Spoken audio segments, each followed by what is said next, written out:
All right, good morning, everybody. Good morning. Good morning, San Diego. Thank you so much for being here today in the room with us for the One Stop Truck event here in San Diego, presented by the California Air Resources Board. My name is Dylan. I will be your host and first speaker for the day. You'll see me here also helping out on a couple different of our programs and answering questions as well too. So if you do have any questions after my presentation, you're more than welcome to come by, say hi, ask me questions.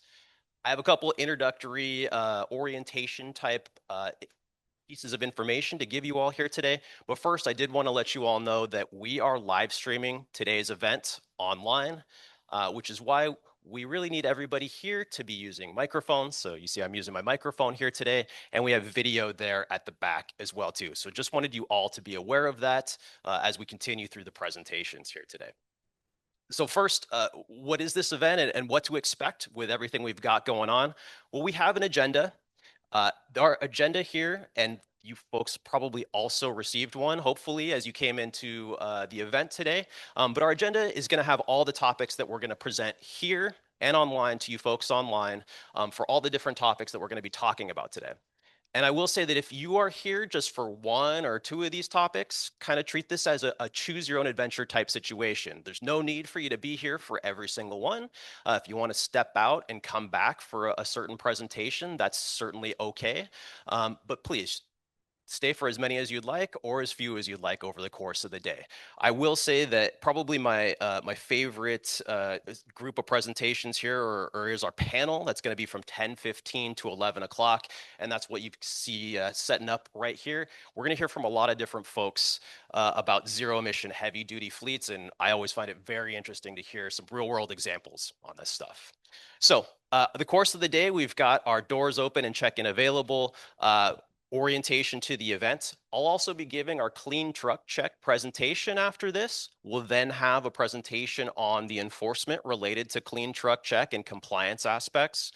After that, we're going to have some information on our Drive Forward initiative. We'll have a break for a few minutes, and then we'll get into some of the funding and incentive information. Back half of the afternoon has some of our off-road information from our off-road and zero-emission forklift program. And then we'll wrap things up here today at 1 o'clock. The other big resource we have for everybody here today is our one-on-one assistance. So I'm sure you guys heard the orientation when you came into the building here today, but really what we have is other members of the Air Resources Board from all of our specific programs who are there out in our one-on-one assistance room who can answer your specific questions, maybe facilitate some answers and help you out with problems with databases, that type of information. So if you have a specific question, you're having issues with a certain vehicle, you're having problems with your clean truck check account, we have the folks here who can get you that one-on-one direct assistance instead of our usual customer service, which would usually be making a phone call or getting an email. You get instant results here today, and that's kind of the big benefit of attending in person here today. Lastly, I just wanted to point out that we have the presentations here today as printouts for you all, and hopefully you all received one as you came in today. Please, if you'd like to take an extra one or two back to your coworkers or other collaborators, sure, please do. It's one less piece of paper we have to take back home with us. But just to want to let you all know that these are limited copies here today. So please take as many as you would like with you, and that should work out for you. Lastly, I want to point out one other thing that we have here today, which is our survey. So 2 ways that you can complete this survey. We have it here as paper copy. If you prefer to do it as paper, that's totally fine. Once you complete it, we have a drop-off section that's at the front of the event where you checked in this morning. The other option for you all, if you'd like to do it online, it's going to take only maybe about 2 minutes or so. If you scan that QR code at the bottom of our agenda, that'll lead you to the online survey. So it's an online version of the same thing. I do review the survey results after all of our events. We've been doing these events for 2+ years at this point in time, and we make changes over time to make sure we're addressing what you guys need or what sort of questions or things may have been unanswered or unfacilitated for you while you were at this event. So please, if you could take the 2 minutes to fill out the survey, it really helps inform kind of how we change these events, modify them, and improve them over time to make sure we're doing a service to you all while you're here today. Okay. So let me continue a little bit further into some housekeeping for today's events. So first and foremost, the agenda for today will be presentations in room. We will have the ability after every 2 presentations to have in-room questions. I will say that the in-room questions, we'll try to keep those questions specific to the presentation.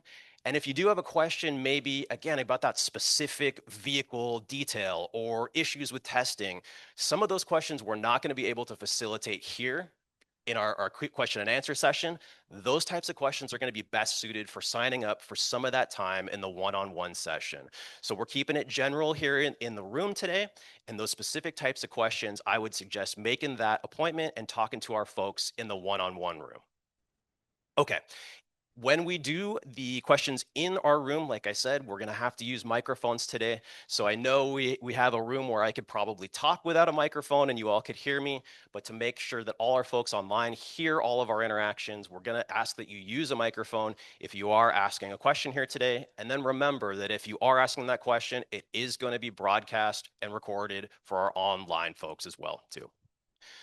I hit all our topics on the survey. I hit all our topics on our presentation deck. Parking. So those of you who've come in early today, you probably noticed that there was gated parking. If you came here for today's event, parking should be free for you all. If you're having any issues with getting out of the parking lot, just hit the call button and they can assist you with that. And if you have any other questions about getting access to parking or validation, our folks at the check-in table should be able to help you out. But we want to make sure this is a free to attend event for you all here today, and you should not have to pay for any parking to attend today. Some other resources we have here at the event. We've got water in the back just to stay hydrated. It's been hot, but please, if you need to take a break, step out, grab water. It's right outside and to the left of this room. We also have the restrooms, and I think this is incorrect in your presentation, but if you haven't seen them yet, it's outside the presentation room and to your left. And our one-on-one tables will be staffed all day, so completely up until the end of the event. And we will try to get through every single person who is signed up for our one-on-one appointments today, and even can stay a few minutes longer past the close of the event. So please, if you have that question or you need that assistance, please sign up for that, and we will be there. The only times that some of those tables will be closed is when they're presenting here in room. So for example, during our clean truck check presentation, I'll be giving the presentation. We will have a couple folks there, but generally speaking, we may have less staff in that one-on-one room when that presentation is going on in here. Okay. Translation services. So today we have a few different options for translation services. One, we have folks here in person who you've probably seen the name tags here today. If they speak a second or third language, they will have that information on their name tag, so they will be able to assist you in that language. And I believe we have assistance here today for both Punjabi and Spanish speakers in our audience. For those of you also online, we do have translation services online as well too. And for those of you in the room who prefer to actually listen to translation services, we have that option for you as well. Michael over here in the back, he is waving his hand in the corner, can set you up with assistance for in-room translation services as well too. So lots of options for folks to ensure that you're hearing it in a language that works for you.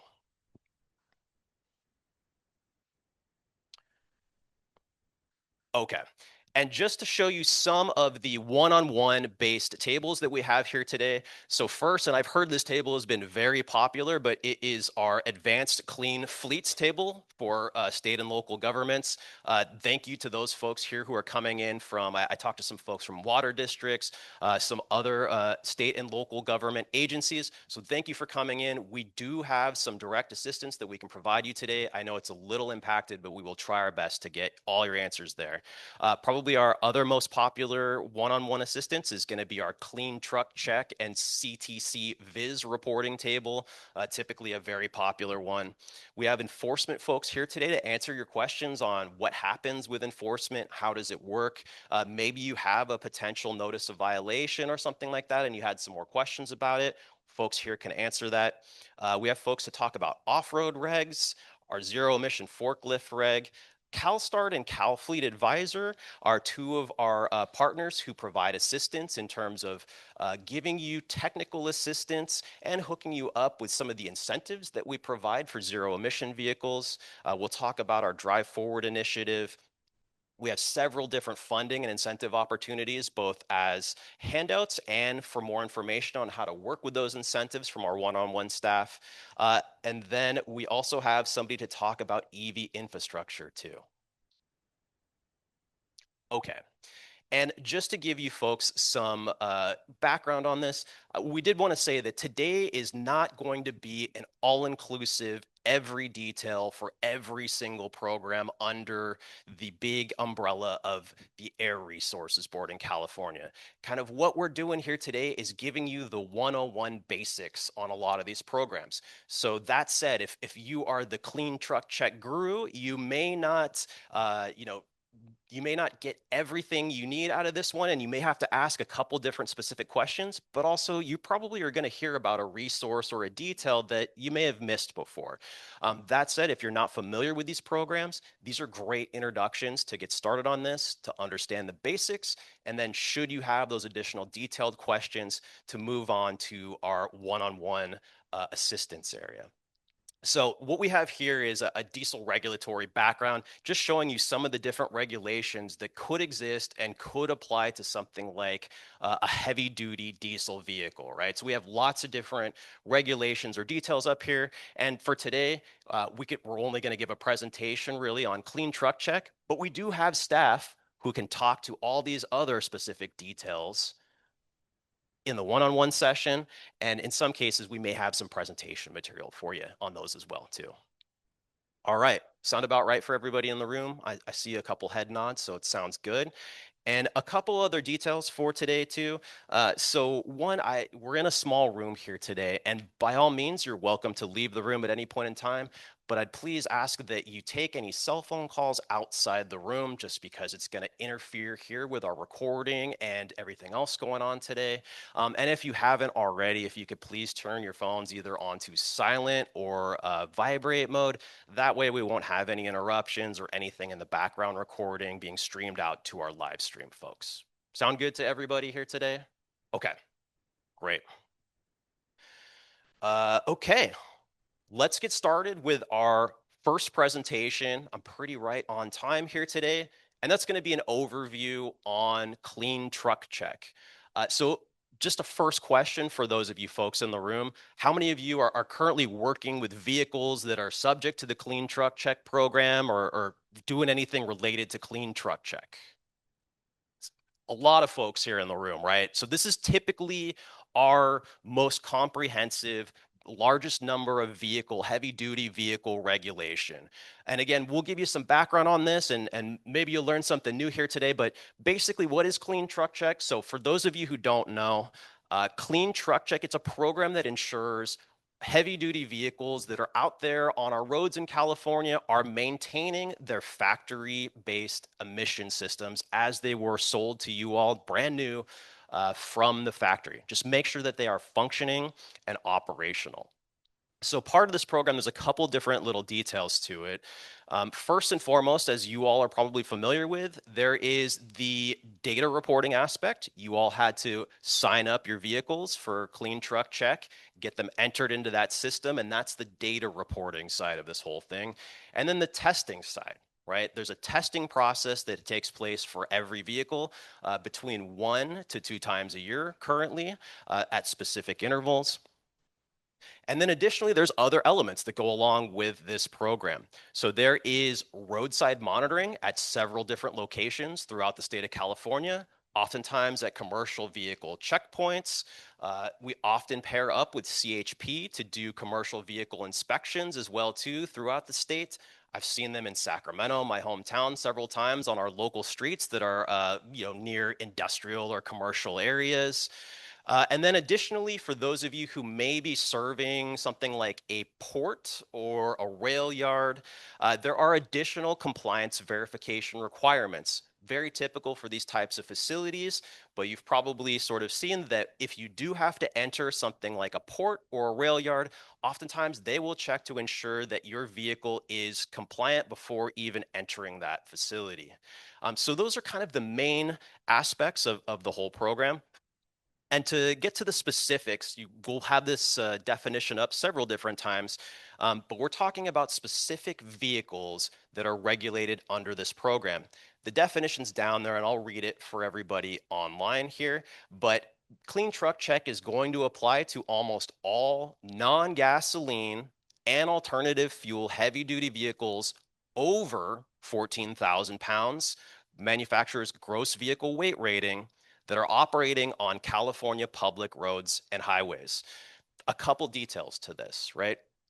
So first, maybe for example, you have a vehicle that is 12,000 pounds GVWR, not subject to clean truck check, right? We're talking 14,001 pounds are going to be subject to that regulation. Another question we oftentimes get, hey, I have a vehicle that is only operating in our yard. It's never going on a public road. It's never going on a highway. It doesn't even have a license plate on it. Is that vehicle subject to clean truck check? Well, no. That last aspect on there is the operating on California public roads and highways, right? So these are the main elements for this regulation. Obviously, the regulation has some more specifics built into it, but for us in the room today, those are the elements for what types of vehicles would typically be covered under this program. So some example regulated vehicles here. And just because the program is called Clean Truck Check, we wanted to make sure that everybody understands that this is all sorts of different vehicles that meet these standards, right? So that's diesel, hybrid, alternative fuel vehicles that are over 14,000 pounds, gross vehicle weight rating, that operate on public roads and highways. We've got a couple different examples here for you, but just to point out to folks that government-owned vehicles, those vehicles with exempt plates, are also subject to this program.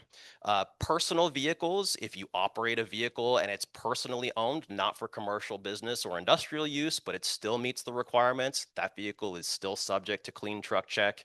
And occasionally we'll have motorhomes and buses that are diesel or other hybrid or alternative fuel versions of those that also may be subject to the program.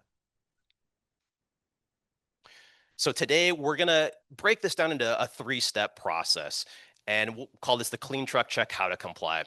So the first aspect is to report those vehicles in CTC Viz, which I'll define in our next step here.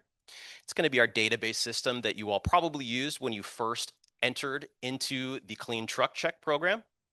Second step is to pay a once a year annual fee per vehicle. And the last part is going to be the testing phase that goes along with this whole program. So step one here is that when you first acquire a vehicle, that vehicle should be reported via our Clean Truck Check Vehicle Inspection System. Acronym for that one is CTC Viz. We've got the URL for you here to go to. This is going to be your main page for all information, Clean Truck Check online. The step through process is going to be to go in there. If you haven't created an account, to create that account, you're going to need to authenticate it as well too. We have videos that show you how to do that if you've never done it before. You might recognize the voice. It's going to be me talking to you through that process. But from there, you're going to enter that vehicle info and your fleet information if you have multiple vehicles that you're going to maintain under a single account. And just to show you kind of what this looks like, this is what the webpage looks like as of last month or so. And you'll see we've got a couple different boxes there on the screen. Of course, the create account is going to be for our new account holders. The login process, once you've got your account created. I will say another useful feature on this webpage is going to be the lookup process. I believe on there we have an entity lookup specific one, but if you're ever curious, hey, I tested my truck, I'm not sure it's compliant, probably the most useful, in my personal opinion, is going to be the vehicle compliance lookup feature, because in that feature, you can actually enter the VIN information and it will instantaneously tell you if that vehicle, based upon its database information, is compliant or non-compliant when you check it. So super useful tool to use on there. Additionally, our helpful links function at the very bottom has some of our details for some of our other elements. We've got our fact sheets and guides on there. We have our training videos that'll show you how to actually create the account, set everything up, go through the actual process of entering all that information in. We have our referee page as well too. Should you get a notice to visit a referee, or should you have a vehicle, which we sometimes encounter, that has odd issues with possibly its onboard diagnostic system. Some manufacturers, we've had to work through some errors with some of their onboard diagnostic systems. Our referees are kind of very similar to a smog check referee, and that can help sort out some of those technical details that may or may not be present in those types of situations, and verify that everything is working okay in kind of our technical outside the normal scope of vehicles that are being tested in this program. And finally, the contact information, it's always going to be the same for you folks. And I would say this is the best way to get an answer, typically within a day or two, is to email our email help desk. And that is hdim@arb.ca.gov. We'll have that email address several times through our presentation today. Okay, so step one, remember, was the reporting and account setup requirements. Very simple to do. Really, the first step of that process, and I would say most people use the vehicle registration information to actually enter that info into the online reporting system. A few things for you folks here to know about our reporting requirements, though. One, our major method of ensuring that folks are getting set up with Clean Truck Check is that this system is connected to the California DMV registration system, right? So this is a system that works in conjunction with the DMV registration system. So that said, VIN information is very important when you sign up, because oftentimes that VIN information is what we use to verify your vehicle is registered and compliant with Clean Truck Check at the DMV as well. So that note here is just saying that the DMV registration will be put on hold if a vehicle is non-compliant with Clean Truck Check. Secondly, we want to say that Clean Truck Check vehicles operating in California must be reported as soon as possible. The recommendation I like to give folks here is that once you acquire that new vehicle, and we'll have some guidance on this later, to ensure that that vehicle is already compliant at the time that you acquire it, or immediately get it enrolled and compliant as soon as you receive that vehicle. That said, you may have up to 30 days to actually report it.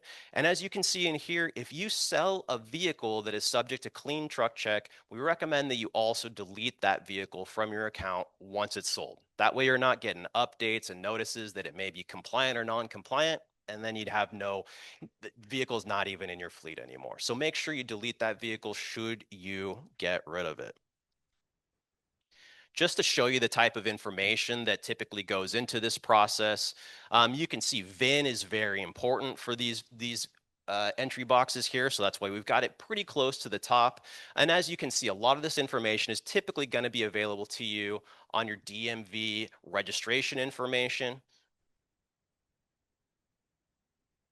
And finally, the step two is going to be the annual compliance fee. So once we've got that vehicle entered, you are going to go through a stepwise process in which you're going to pay a fee for that vehicle in CTC Viz, our database system.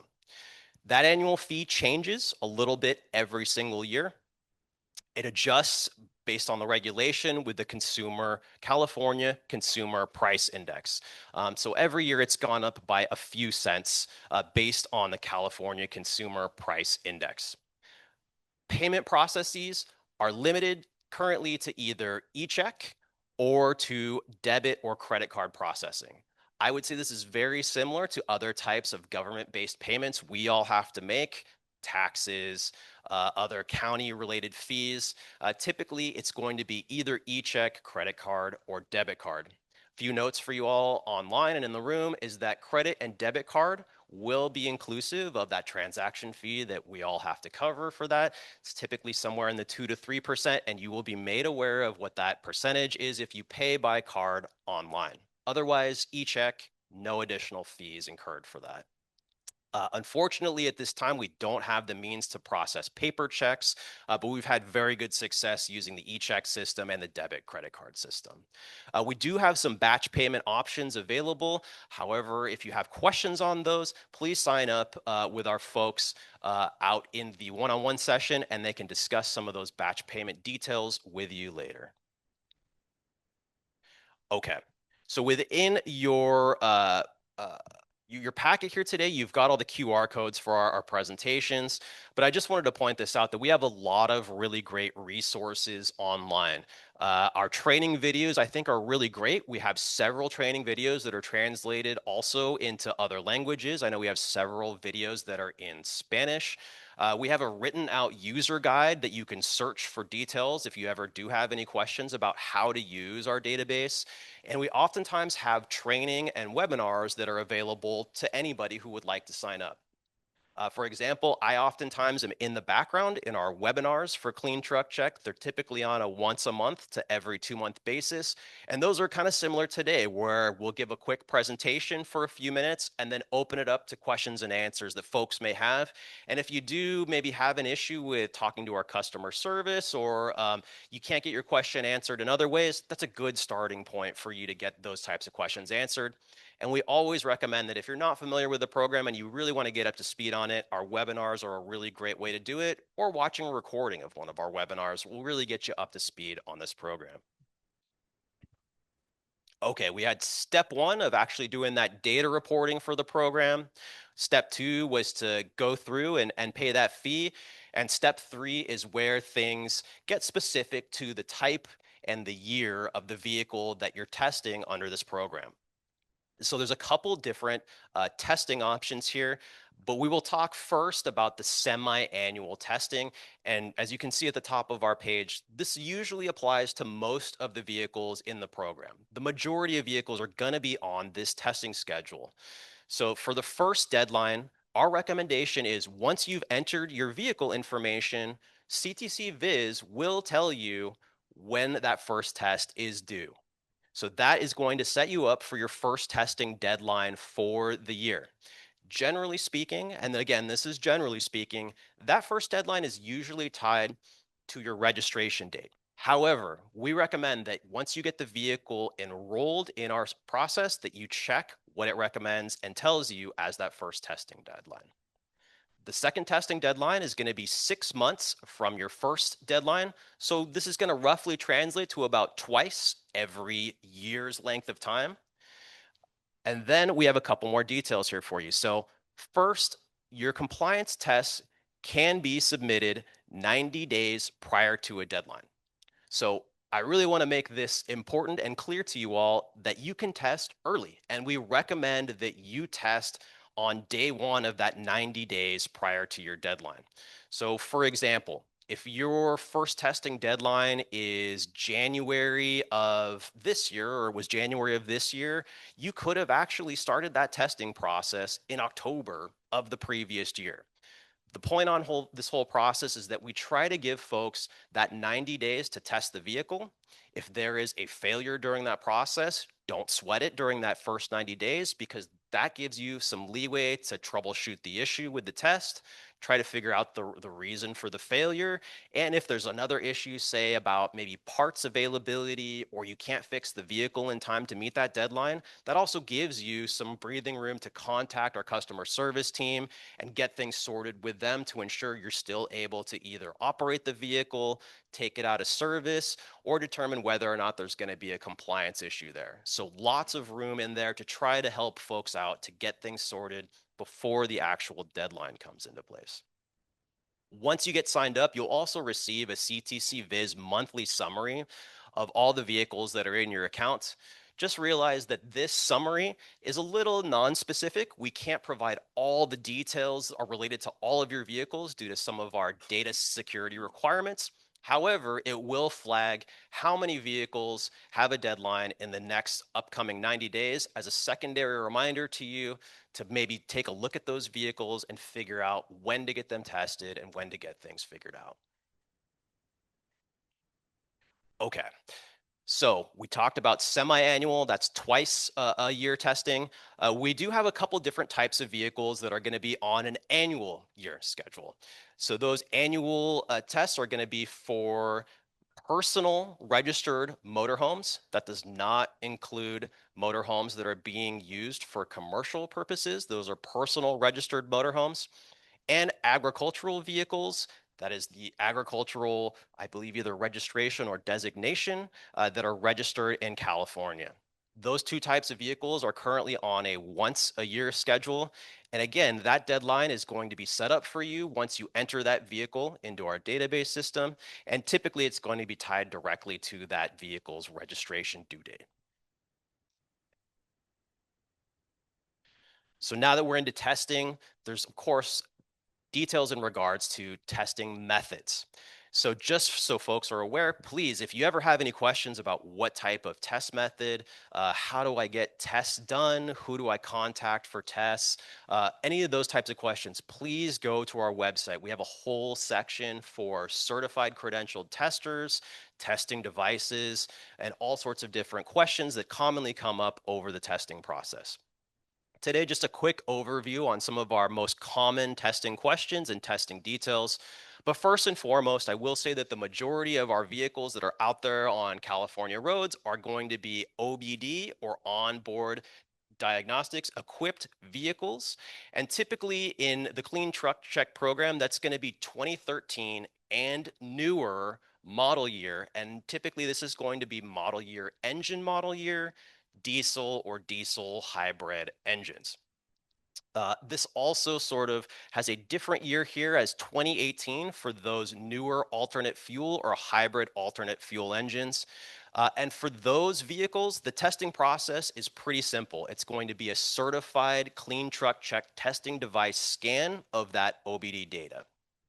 For those of you that may have older vehicles still in your fleet from 2012 and older, the testing process is a little bit different. It's going to require an opacity test.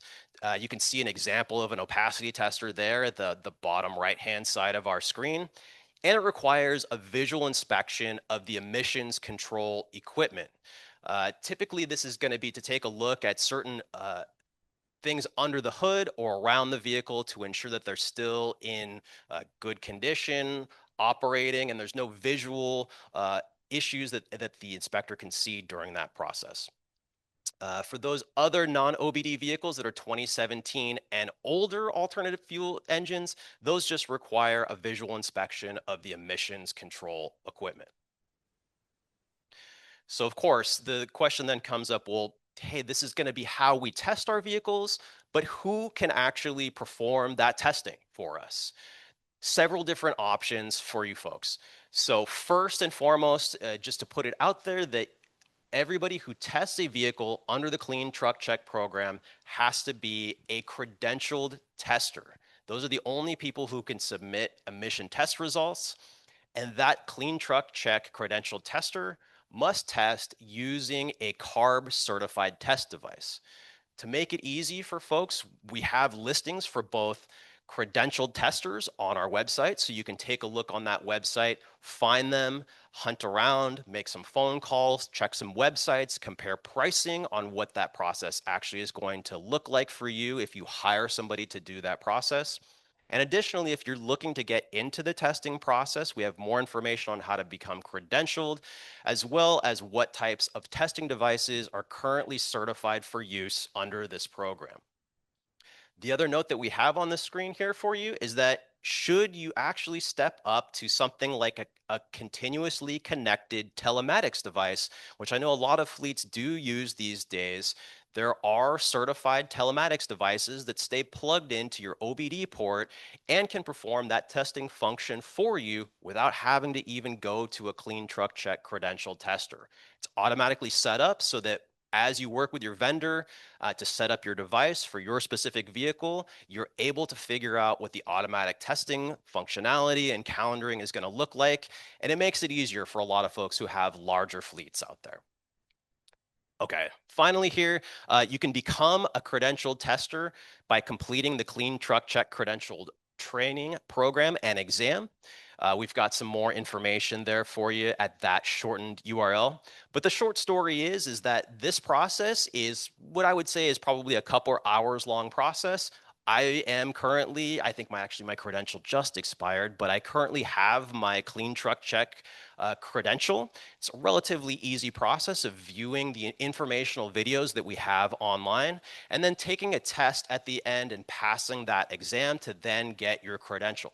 Of course, from there, you're going to have to acquire some equipment that is currently approved by CARB to perform that testing. But that said, the credentialing process is free. It's just an investment of your time to get that credential. And then it's up to you to figure out which vendor you'd like to go with to acquire that testing equipment. Great. So we've got some of the point outs for links here. Of course, we've got that tester list on the left-hand corner, and then I've highlighted here, it's a little tough to see, but we have more information on some of the testers and testing device information there in the other right-hand corner of our website. And this is just an example of what our current tester function search looks like today. So we do have just a couple of different ways that you can look up testers. Oftentimes by city and state or zip code is kind of the preferred option for searching for these folks. And let me also say this, that for those of you that are maybe operating out of state or in an adjacent border state, Nevada, Arizona, something along those lines, and you operate in California and need to maintain compliance, we have testers that are located all throughout the United States. So should you be operating in Nevada, you need to locate a tester in Nevada. You should be able to find one who is certified, or you can become credentialed in Nevada and offer those services there if you're using one of our certified devices. And I did mention that we all have to use our CARB certified testing devices. This is just kind of our webpage here on the right-hand side in the long form URL. But just a reminder that only CARB approved devices can be used for these types of tests. And to see the most up-to-date list of devices and get access to that list of vendors, should you want to shop around, please visit our website. We've got the full list there. We've got all the names of the devices and all the model information. It should make it relatively easy once you decide that you're going to make that investment in purchasing, renting, operating that equipment to start doing clean truck check tests. Okay, a couple reminders for folks. I'm not going to hit all the details on this page, but really where we see a lot of the hangups for folks is both in the buying and selling process of vehicles, right? It's a transitionary point in which we're either acquiring that new vehicle or getting rid of an old one. So just a couple pointers for folks here is that one, if you are a buyer of either a new or even a used vehicle, is to double check compliance on that vehicle. Remember, I told you folks that you can enter the VIN information on our website and check that compliance. I highly recommend checking the VIN before completing that purchase ahead of time. What we don't want to see is that you're purchasing a vehicle that may have some type of emission systems issues. It may have been never compliant in the state before. This really acts as kind of a backstop and another guarantee for you that you'll be purchasing a vehicle that is compliant at the time, or that you're at least aware if the vehicle is non-compliant at the time of purchase. Secondly, for sellers, just another reminder to deactivate the vehicle upon sale. So make sure you're deleting that vehicle from your account when you sell it. And should you ever need to completely take yourself out of the CTC Viz database system, maybe you no longer are working with vehicles that are subject to clean truck check, we have several different ways that you can delete your account or remove your information from our system to ensure you're not getting those reminder emails or compliance updates for vehicles that you may no longer work with or own. And the final note on this one, and I will say this is true for almost all DMV transactions, is that that vehicle must be compliant prior to almost any type of vehicle transaction, right?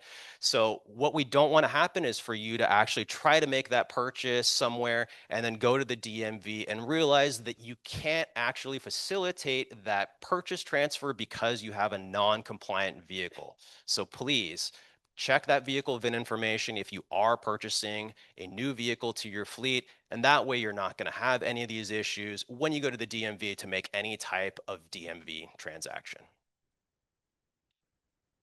Okay, wrapping things up here with a few more slides, but first and foremost, Thank you for being here and thank you for listening to me here today. This is a program that affects so many vehicles in the state, and we've really tried our best to get out there and get information to everybody. But every day we still have folks who are, I'm sure, just struggling with minor little issues with this program. They may not be aware of it. And so that's why we're here to really facilitate as many answers and get all these questions figured out the best that we can. That's why we have our one-on-one assistants here today to help you out as well too. So we're out there talking to folks. I've given this talk to many different vehicle and fleet organizations. We have all of our training and event information online. We typically will have these types of in-person events several times a year, so you can actually go and talk to somebody again in person. And oftentimes, if you go to your local DMV, you should find some basic information on Clean Truck Check there as well too. Okay, wrapping things up here, I just want to hit on some of our top Clean Truck Check related questions. So first and foremost, the first question we usually get for our inbox is, will I be notified when a vehicle needs to test? And of course, the answer to that one is yes, but that's going to require that you and that vehicle are in our database system. So please make sure you have an accurate email tied to your CTC Viz account. You have accurate VIN information and vehicle information in there, and you should get a monthly notice that's going to let you know when that vehicle needs to be tested. Second question on this one, how do I submit my test results? Well, that's going to depend, but if you're actually hiring or using a Clean Truck Check credential tester, that person and that person alone is going to be the one that is responsible for ensuring your test results get to our database and are recorded for your vehicle in our database. What should not happen is that you should not have a test done by somebody who tells you to actually facilitate that process, right? That should be an indicator that you're maybe not working with a credential tester that knows this system, or you may not even be working with somebody who understands what's going on here. So really ensure that you are working with a credentialed tester and that that person understands the process to ensure that your testing information is uploaded into our system, either automatically through their process or entered through the actual portal there. Okay, where can I find my vehicle's test results if I'm looking on CTC Viz? For owners, in CTC Viz under the vehicle details page, you should see for the VIN, and then the credentialed testers can also access submitted results that they've tested. So they should be able to take a look and see all the vehicles they've tested with their credentialed tester account. And finally, I've said this several times, but really to remember to verify your VIN information in the account, because oftentimes what we see as an issue is we'll hear from folks who say, hey, I tested with my tester.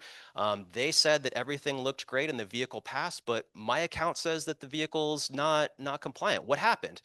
Really, a lot of times it's an error in the VIN information, either because the tester themselves didn't check the VIN information, maybe you misentered a VIN character incorrectly in CTC Viz, but a mismatch in VIN information will oftentimes cause these types of problems. So really, if there's one takeaway from today, it's really verify your VIN information when you're doing the testing process for Clean Truck Check.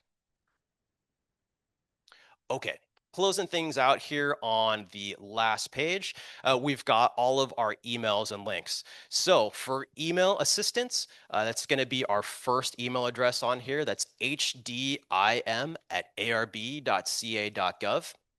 We've got our main page here, which is the URL I recommend that everybody visit or bookmark if you're in this system, and that's cleantruckcheck.arb.ca.gov.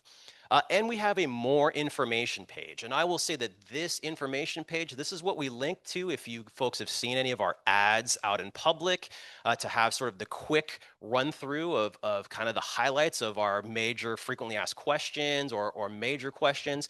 And that's there for you at arb.ca.gov/clean-truck-check. Okay, well, that wraps up our presentation on Clean Truck Check. What we're going to do next is step into our next presentation because it oftentimes answers a lot of the questions in the room that we have in regards to compliance and enforcement support. So let me move on here to our enforcement overview. We're going to have Gabriel from CARB's enforcement team come up here and give a presentation along with a quick informational video about those details.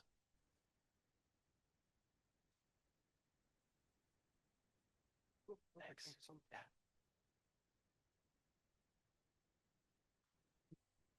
Hello, good morning. My name is Gabriel. I'm on the CARB enforcement.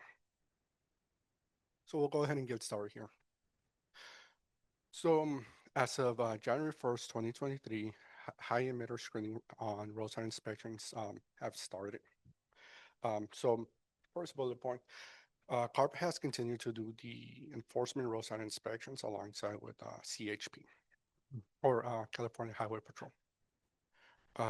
Remote emission monitoring devices, also refers to as REMD, are being used. So these devices are um,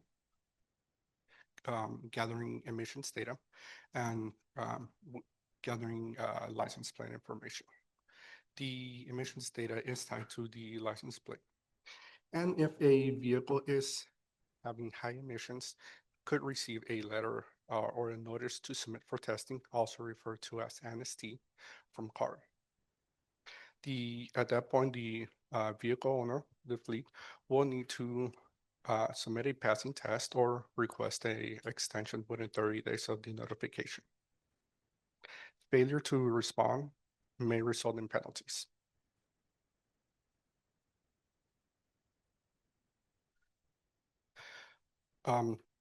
Tips for clean truck check compliance. So in order to verify that the vehicle remains in compliance, it is recommended to perform regular inspections of your vehicle, including all emissions control systems and components.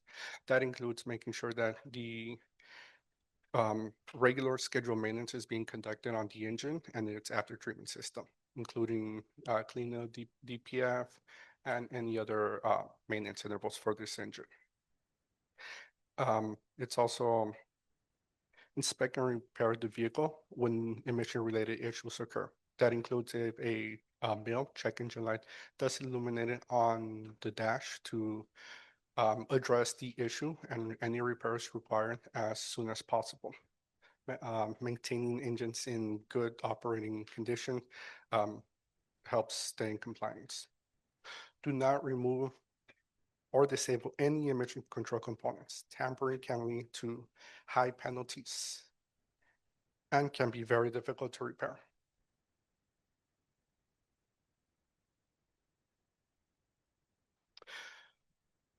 Driver responsibilities during inspection. CARB conducts roadside inspections in collaboration with the California Highway Patrol, CHP. If a vehicle is selected for inspection, the driver would be requested to come into the inspection lane. At the point they come into the inspection lane, the driver would be asked to provide a driver license, vehicle information such as their registration, and other documentation. The driver might also be asked to open the engine hood, turn on and turn off the engine while OBD tests are being performed, and do a snap opacity of the engine.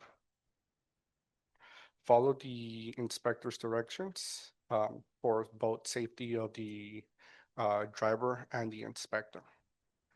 Failure to allow an inspection is a violation and may result in an enforcement action and penalties.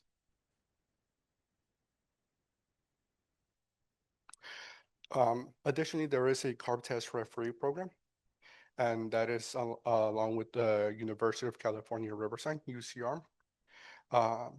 And this is a part of the Clean Truck Check program where vehicles could be sent by enforcement for further inspection or to verify engine changes or other compliance issues.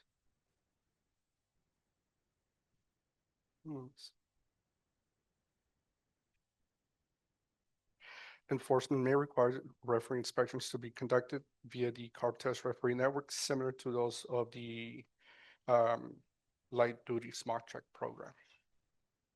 So it's very similar to that.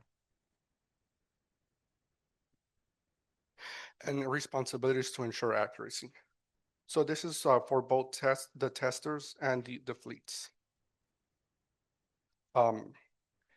The tester the tester and the fleet need to be certain that the vehicle is being plugged into when an OBD test is being performed. OBD test cannot be, unless it's a telematics device, cannot be performed without actually connecting to the actual vehicle. CARB may revoke the tester's credentials, including those associated with entities for violating any provision of the clean truck check.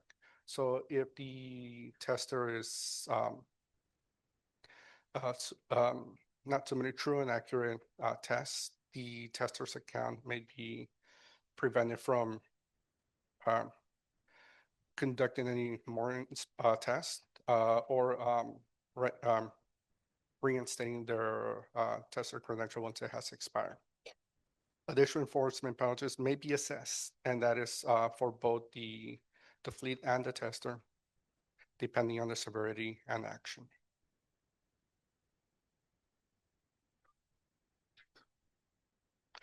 And this would be the video that was mentioned before.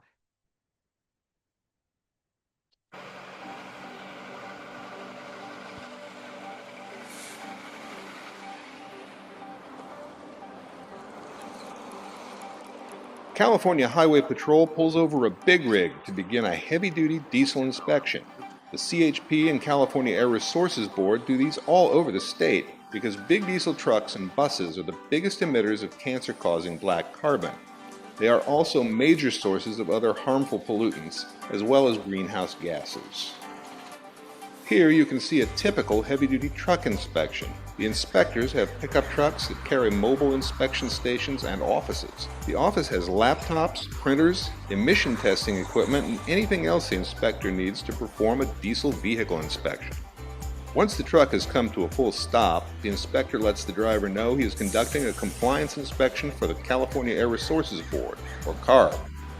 California's Health and Safety Code gives CARB the authority to conduct these inspections. The inspection begins with a check of the dashboard and the cab of the truck to see if there are any illegal modifications or any malfunctioning indicator lamps. This includes the check engine light and diesel exhaust fluid light.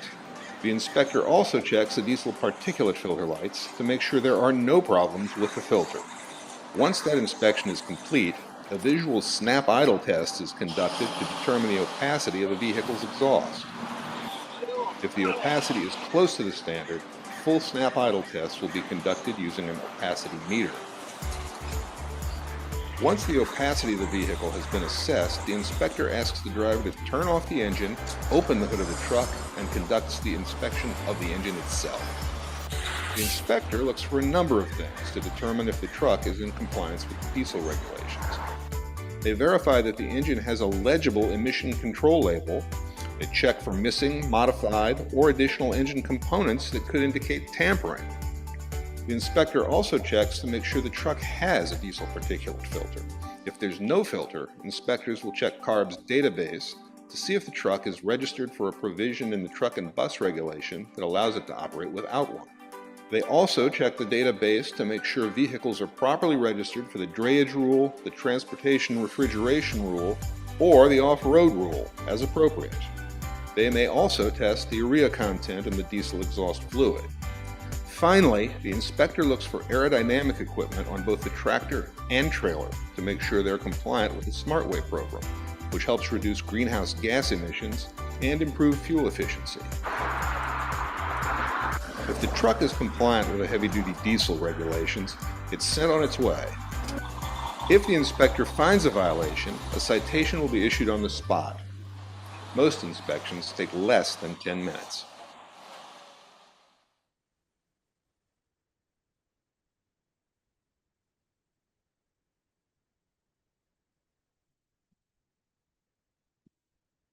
The only thing that I didn't see covered here that hasn't been updated was the OBD part of the inspection during our road signs. We do that at the road sign with the engine running. So we would do ask the driver to keep the engine running while we perform the OBD inspection. We're usually able to provide a passing or failing result in a couple minutes after we have completed that part. Okay.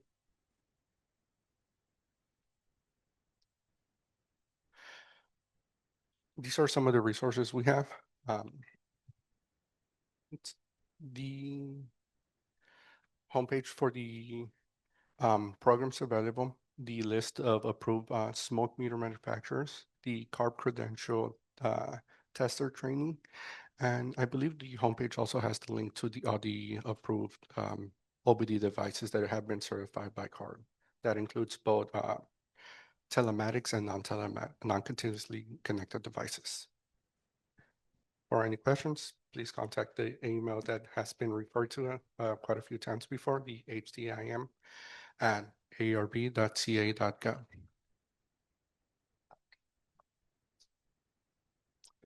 Thank you. Thank you so much. So now's the part of our presentation where we're going to have in-room questions about those last two presentations. So we're going to have folks up here with me. We've got Kiana coming up here as well too. If you do have a question here in the room, if you could please raise your hand and we will have somebody run the mic over to you to ask that question.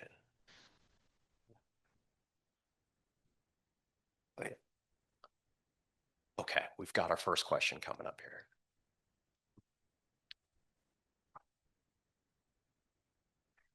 My question is about the roadside inspections. You say they're in collaboration with CHP. Is it only with CHP and no other law enforcement agencies? Correct. Sorry, correct. Yes, it's only with CHP. Okay. And you're not planning to ask other agencies to support this in the future? No. Okay, thank you. Sorry. I have a question regarding the testing. I'm a tester and I was wondering if maybe CARB could put a way for the tester to check the date that the test is actually required. A lot of customers that aren't familiar with it do tests when they're not within their 90 days, even though they think they are.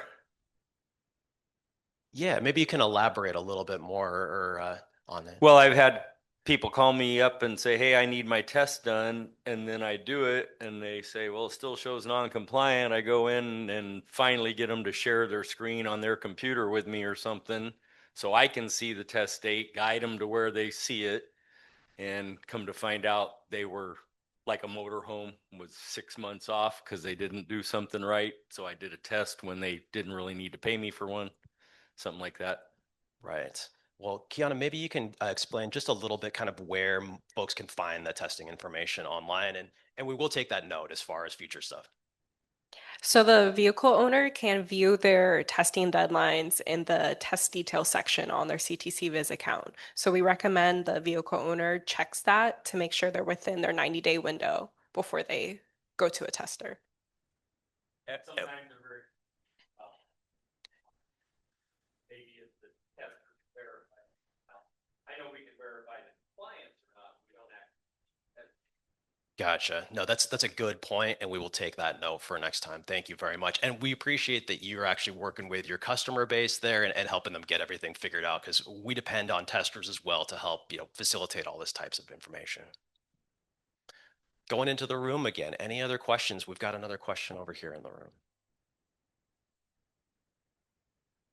For emission parts, so anything that's CARB or for example like DF or that we can't get a part, and if they're available in another state but they're not CARB approved, and then if there's no way to get a part that's available. If you can't get a part, there's a parts unavailability extension for your emissions testing that you can apply for. You would request a referee appointment in your Clean Truck Check account and select parts unavailability request, and you would upload all the supporting documentation, and then if it gets approved, your testing deadline would be updated. Yeah, we really tried to ensure that this program had a little bit of that flexibility and trying to account for this stuff. And I know it's sometimes a little bit complicated to go through this process, but that's why we have these types of things available in the regulation.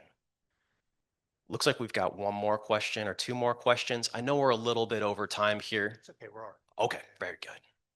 So as far as like you give the 90-day testing, so say it's due in June, but you have that 90 days. So if you do it in like 3 months beforehand, does that change the date, like the anniversary date of when it needs to be tested? Or is it No, still... no, it does not. It's going to stay the same that whole time. That window is just a flexibility window to allow you to perform that test during that 90-day time. But the actual date itself should stay the same the whole time. All right, thank you. Yeah. Hi, good morning. My name is Josie. I'm here representing the San Diego County Hispanic Chamber of Commerce and also the National Latina Business Women Association. And thank you for the last gentleman's question regarding extensions regarding getting parts. Because we've had those complaints as far as I can't get the part and I can't get anybody from CARBs to answer my email. These are small minority companies that don't have the staff to know where to go or, you know, how to use these applications. How can you make it more friendly user for those small companies that don't have the capacity, don't have the resources so that they can take advantage of these opportunities along with the funding as well? I know that you all put on some funding out there to help them. However, by the time they know about it, it's already been gone by the big corporations. So how can you do better by our small minority companies? Sure. So may have hit on a couple topics here, and we'll keep this to maybe the clean truck check only aspect of it for today. First and foremost, I mean, I think we promote these types of events pretty broadly, right? So maybe those of you folks here who may have gotten a postcard in the mail or seen the advertisement for this online or signed up online to our email list, we try to promote these events as much as possible to give that in-person type of assistance that you're talking about here. And of course, we're trying to provide that assistance also in other languages.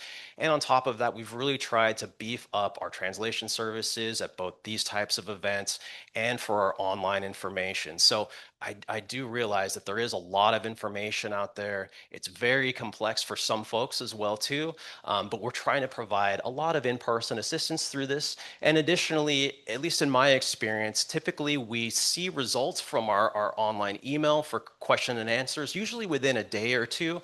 But if you are having specific instances that maybe you or your membership have noted, we have several folks here who you can take down their personal information, and should they not get an answer from our customer service desk, that they can try to help sort out that detail either here in person today or in the future should you not be receiving, you know, the answer that you thought you were supposed to get when you sent that email. But I will say our customer service has been very good with getting back to folks usually within a day or two for most of our questions these days.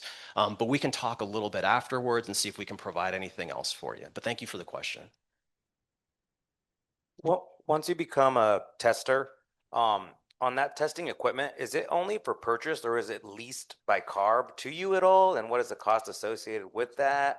You know? Yeah, so a couple things for this one. One, it's not from CARB for the equipment itself. So CARB in this whole process is the one that certifies the equipment for use to ensure that the testing and the upload process is going to match what our database can accept in terms of that information, and that it tests it consistently with the processes that we have. So really, when you're looking to actually purchase that equipment, you're going to be contacting the vendor themselves, and they may have options like you've discussed there, that they may have a lease option or a rental option or a purchase option. But that's going to be a phone call or a talk that you're going to have with those vendors to kind of see what's out there and see what's going to best fit for you.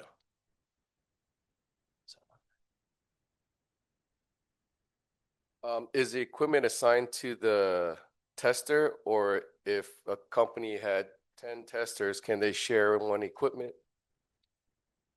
Each tester is certified, so not a whole company. So each tester will use their own tester credentials. No, I mean, as far as equipment goes.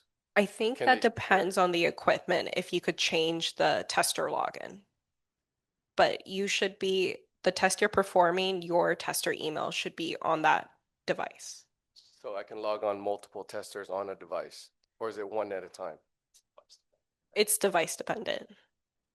What does that mean? So just to clarify for your question, sir, is that it's some of the devices that are certified may only allow registration of one person or one account tied to that device, and others may allow multiple users or multiple accounts on it. So I don't have the specifics here today as far as which devices operate which way, but that's the type of question you'd want to be asking the vendor when you're looking at it.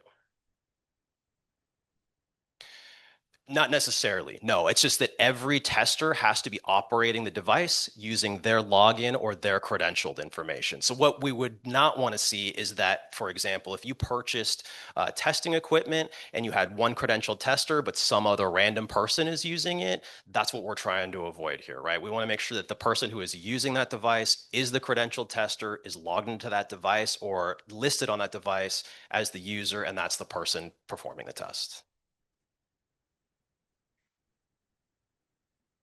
If they're all credentialed and they're all allowed to sort of sign up and transmit their information through the actual testing equipment that you purchase, everything should be A-OK in that situation. I think we have time for maybe one more question here. I wanted to ask a question about the relationship to the DMV for the clean truck check. So I work with fleets getting funding for heavy duty truck replacements. Does that mean that they will not be able to register their truck every year if they are not compliant? There's SB 210 registration holds placed on vehicles by the DMV for vehicles that are not compliant with Clean Truck Check. So the vehicle needs to be compliant in order to renew their registration with the California DMV. Okay, so I just have a question relating to that. So I have a lot of fleets that they give me their registrations and they're up to date, but they don't have their clean truck check information and they don't know how to get it. So how does that work? They would first need to make sure they have a CTC Viz account, and then they could check their compliance status. So whether they're past due for a fee or past due for a test, they could see what's due, bring it into compliance, and it takes about 1 business day to update with the DMV once it shows as compliant. Okay, thank you.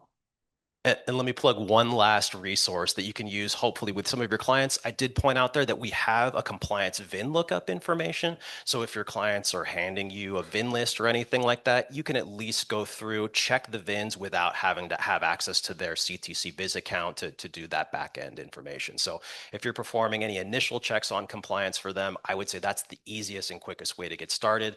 And if they need to, more assistance through the actual database itself, of course, we have all sorts of other types of assistance. We can get them to get enrolled and get all that stuff figured out. Okay, thank you. All right. Well, thank you very much. And thank you very much, folks. I really appreciate it. We're going to move on to our next presentation. So thank you very much for answering questions here today. Okay. Our next presentation is going to be on the Drive Forward initiative.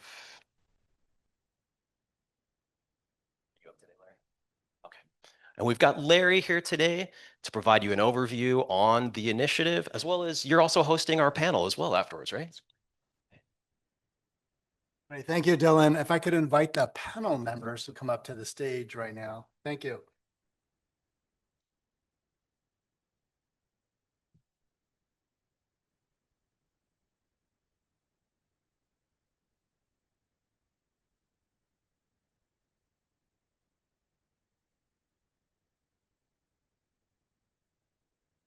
Okay, good morning, everybody. My name is Larry Riera. I am staff with the California Air Resources Board, and we're going to do 2 things real quickly here this morning. One will be the presentation of CARB's brand new Drive Forward initiative, and that'll take a few minutes and provide an overview. And then we'll launch into our panel discussion with respect to zero-emission fleets, and we're going to be joined by panel members with deep experience in various aspects of the ZEV supply chain, value chain, talking from their backgrounds in this regard. Then we'll open it up for questions, and then we will take a break. Let's launch into this.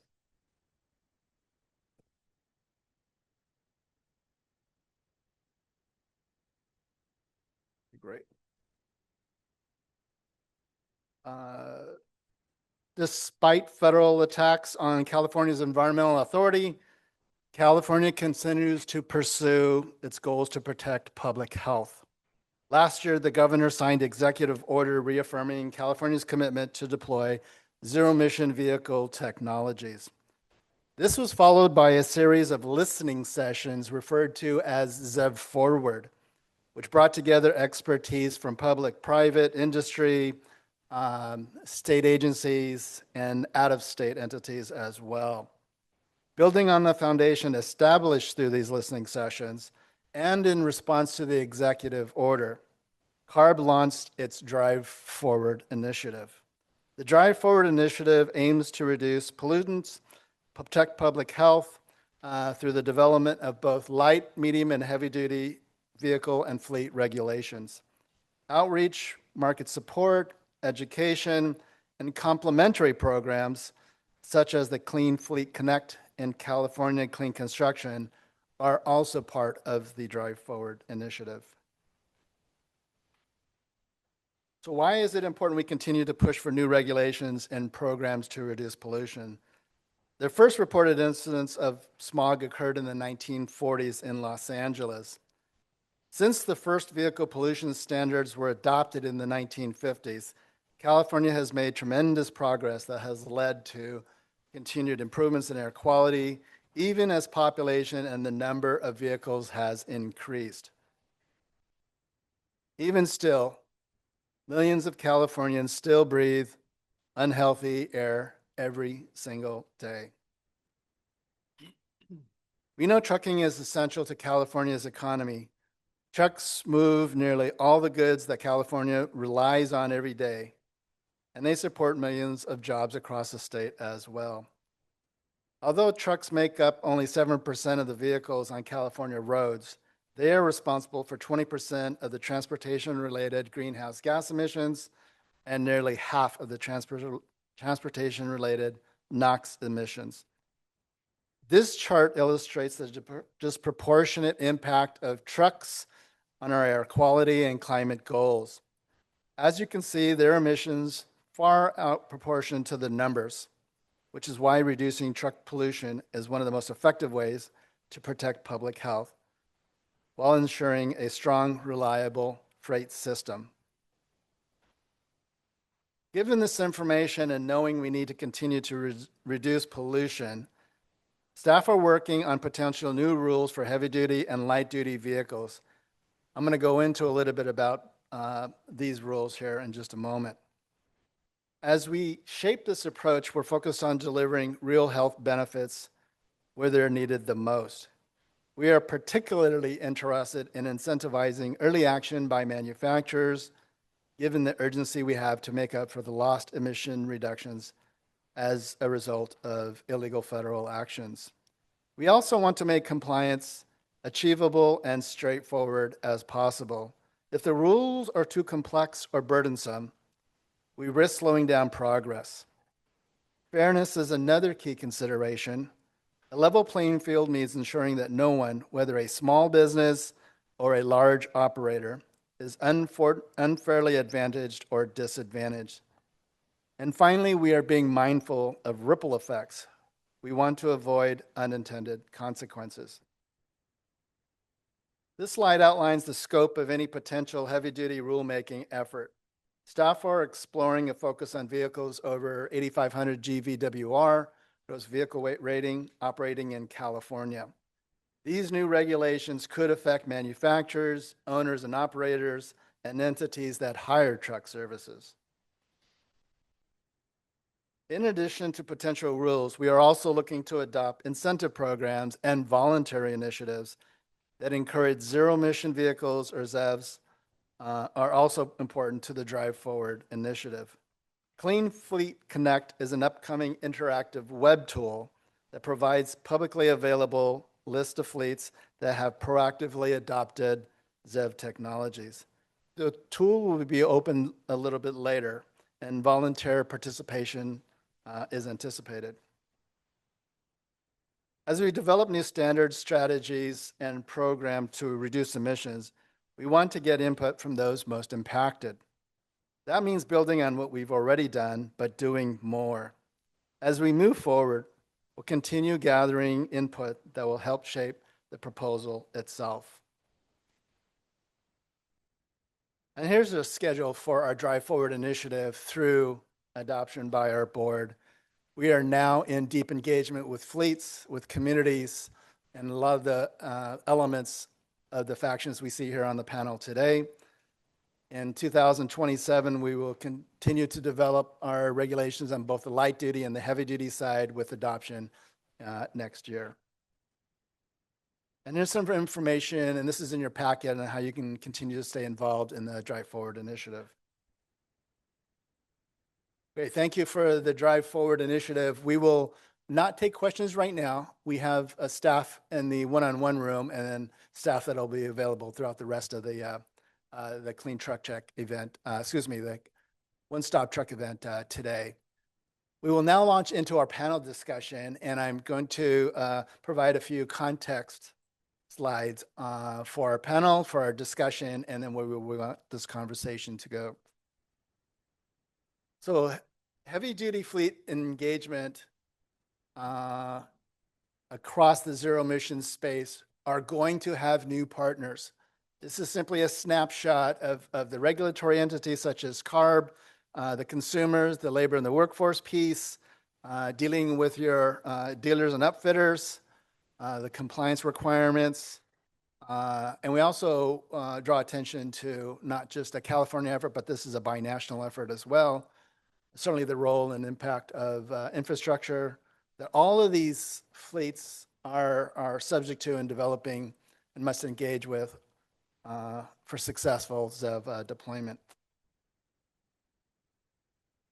So recently, over the last 2 weeks, in preparation for the event today, I did a snapshot of, so what's in the media, what's out there, what has that current commodity value, if you will, what is the world talking about in the fleet world? The first one is we, California, surpassed $1 billion for our HVIP program in April. And so that's that first headline there. And this is solely focused on incentives for medium and heavy duty. Secondly, was the formation of a partnership between New York City and Los Angeles County. This is a bi-coastal effort partnership to advance zero emission vehicles. And this is in the medium and heavy duty space.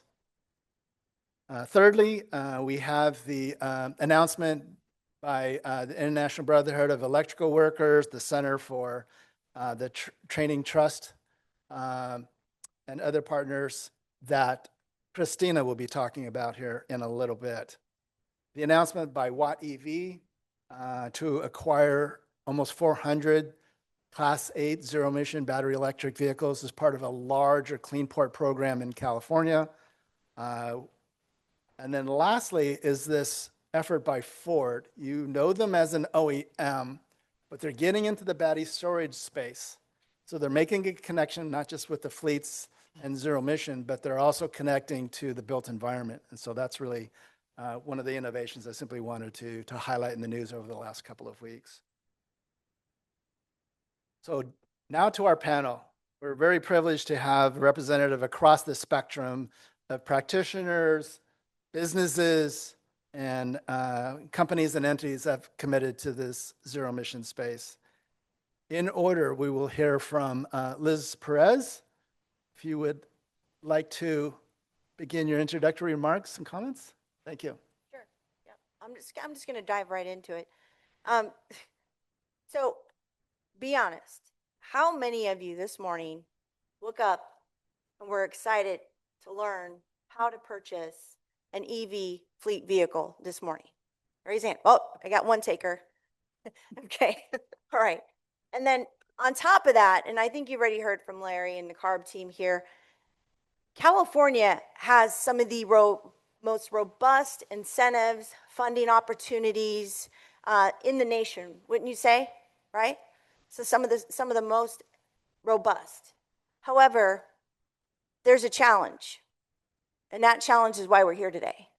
That challenge is to navigate through the different webs of funding and incentives. And it seems pretty believable. Yeah, there's a lot of opportunities here in California, but that challenge is that The fleet operators are not being asked to buy or lease these vehicles. That's not what they want to do. They want to be able to navigate through vehicle procurement. They're being forced to.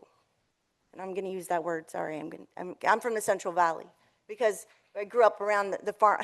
He's laughing, part of my team. Because I hear the farmers talking about this. I hear the operators upset about this. They're being forced to learn how to do the vehicle procurement, the charging, how to do the charging infrastructure, the utility coordination, permitting, the construction, the workforce training development that's also being required, and the ongoing operations. And across California, operators know they need to electrify. That's why you're here today.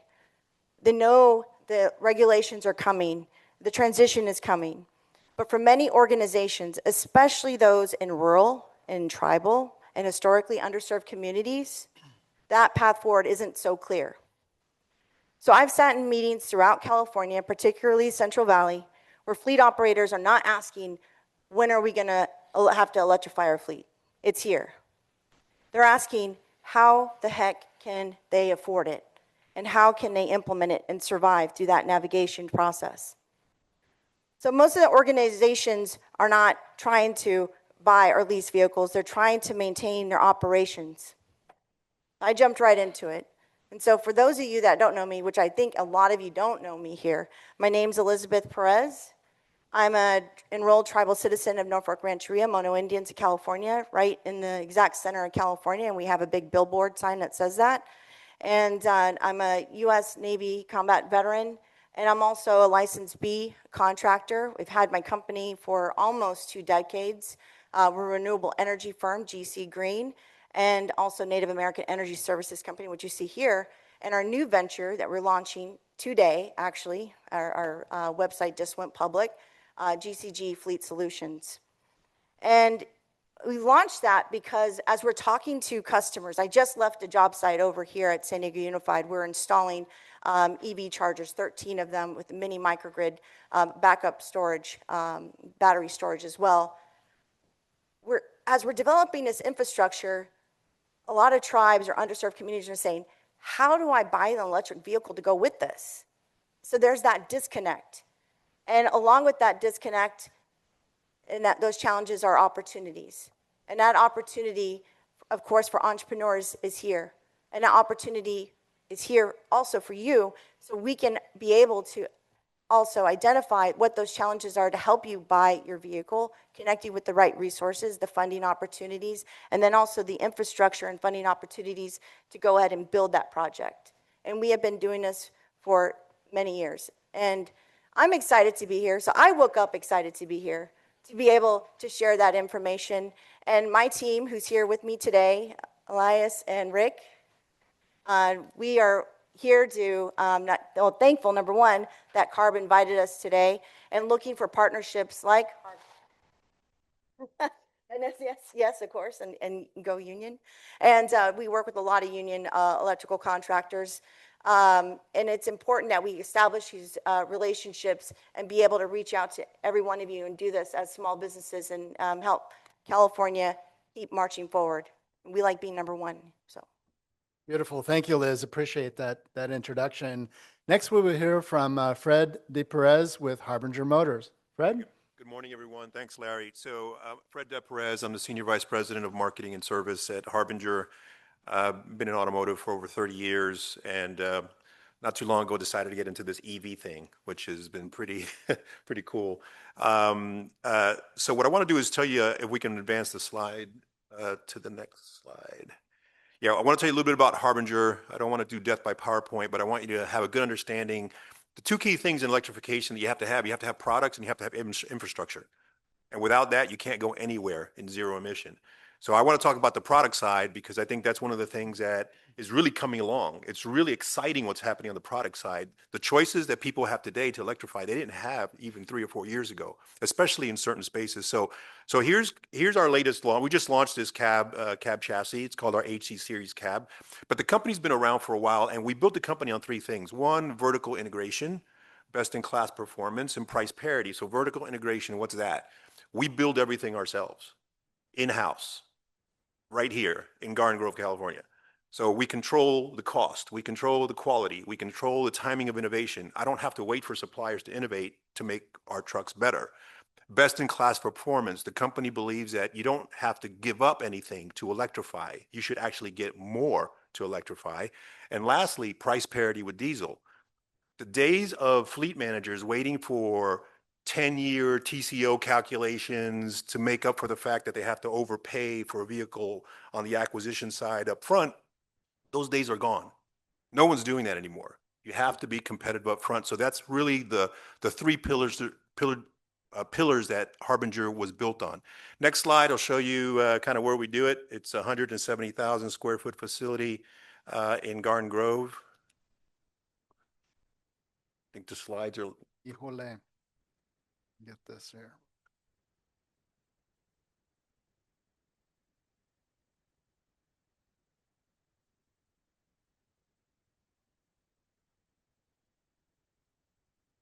There we go. All right. Apologies. No, that's okay. So a picture is 1,000 words. That's why the slides are important. But so this is where we build. It's in Garden Grove, California, maybe an hour and a half from here. This is where we build all the key components, all the engineering, all the design, all the manufacturing, not only just the hardware, but the software, it all gets done here. We can build about 4,000 vehicles a year out of this site, and we're already looking for places to expand. On the next slide, I want to show you kind of the area, the space that we compete in. So we compete in the class 4 through 6. So this is vehicles from 14,000 GVWR all the way up to 26,000 GVWR. And the reason this is important is because this is the lifeblood of local communities. This is last mile delivery. This is mid-mile delivery. And these routes are perfect for electrification. If you're in the business of mid-mile or last mile and you're not electrifying with the products that are available today, you're leaving money on the table in terms of the business. Next slide, just real quick. Here's our USPs, our unique selling points. We offer cost savings, we offer flexibility in the build, everything's custom made, and we offer dependability. Our trucks are tested up to 450,000 miles of endurance, and there's nobody else in the medium duty class that's doing that right now. Next slide, give you an overview of the chassis. So this is the platform that everything goes on. Box trucks, step vans, dump trucks, buses, everything is built on this platform. The first thing you'll notice is it looks like it was built to be an EV from the ground up. It's not a retrofit. There's a lot of stuff on terms of the components here, but what I want to talk about here really is that we made the very best EV that can be made today, but we also improved the truck in areas where it's not an EV. For example, we have a front independent double wishbone suspension. Nobody else offers that. No one in medium duty, diesel or electric. Is that an electric technology? No, but why'd you do it? Because it makes the truck better. It makes it easier to drive, less fatigue on the driver, less vibration, less noise, less harshness. Anyway, so the company was built on not just building an EV, but building something that was better for the fleets and the drivers to use. Next slide, show you a little bit about the flexibility. You have different wheelbases, you have different GVWRs, you have how many battery packs you can put in, so you can all custom tailor the trucks to the use case for each of the fleets. Next slide, just a little bit about how we're different. You can see we have a lot of US content, more US content than any other manufacturer out there, and this continues to grow every single day, so we're proud of that. We're supporting American manufacturing. And the next slide, I'm going to show you just a couple of pics of our production line. So here's our production line. Our production line is a mixture of hand-built and super high automation. And the reason we're doing that is because as we are growing our volumes, we will automate more to do things faster. But right now, we have that balance in terms of trying to keep costs down, to spend the right amount of money in terms of manufacturing versus the volumes that we're doing. On the next slide, I'll show you some of the high-tech stuff that we're doing. So we make our own stators for our electric motor. This is the copper that has the current that makes electrical energy into mechanical energy. We buy battery cells and we make battery packs. There isn't any other commercial truck company doing this in-house. they're buying parts from somewhere else. And the reason it's important for us to do it is because of the quality that we can do. On the next slide, I'll show you what the stator winding machines look like. The only other company in the US that has this machinery is Tesla. No one else is doing this. And so again, combination of hand built, combination of bleeding edge of technology to try to bring the very, very best products. Next slide, we stand behind the products. Best in class warranty. So we believe in the products that we are making, and we want to make sure that people, especially the fleet managers, feel comfortable about making the choice. As I mentioned earlier, medium duty, this class 4 through 6 is fastest growing, mainly because of the explosion of all the commerce that's happening in last mile and mid-mile delivery. And on the last slide, I want to show you here the TCO. So this was before diesel prices hit $7 a gallon. But on this next slide, when it comes up, you'll see it's somewhere close to $9,000 per vehicle. This is based on the $5 diesel per gallon. This is $9,000 per year per truck. Now it's probably, I don't know, 12 or 13 bucks, $13,000 that you would save per year on each of these trucks. So this is real money. This is real opportunity. Electrification is here. The products are here. We're super excited to be part of the ecosystem, to be able to continue the zero emission fight. So I'll be happy to answer any questions after we get through all the presentations. Thank you. Great. Thank you, Fred. And I wanted to draw a little bit of attention to your growth. You talked about it. 2,000 vehicles this year, 4,000 next year. Correct. And intellectual property. You own the brains, if you will. We own everything. Innovation. We own all the software. We own all the hardware engineering and design. And honestly, that's the only way you can make products this good. If you rely on other people to make them for you, two things happen. They don't make them the way you want them to, or two, you have to pay a super high price that then gets passed on to the consumer, and then they can't afford it. The best product that can't be bought because it's too expensive is not a good product, right? I didn't finish. In California. Thank you. California. Yes, two California stories. Thank you. Home team. We're part of the home team. Yep, beautiful. All right, next we will switch to Cecilia Garibay. She's a California campaign manager here in California with the Moving Forward Network. Cecilia? Yeah, thank you. Hi, everyone. Cecilia Garibay, she, her pronouns. So as said there, we can go on to the next slide to talk about Moving Forward Network, who we are. We're a US-based environmental justice network working to build a zero-emission freight system that is accountable to communities most impacted by pollution. Right. So at MFN, we believe that the people breathing in the pollution should have a voice in the solution. We bring the perspective of communities living with the impacts every day. Primarily, many of our communities, frontline fence line members, are near ports, inland ports, warehousing, rail yards. And so what we do here is we forge alliances between community leaders, academia, unions, large environmental organizations, and other actors to protect communities from the effects of the freight transportation.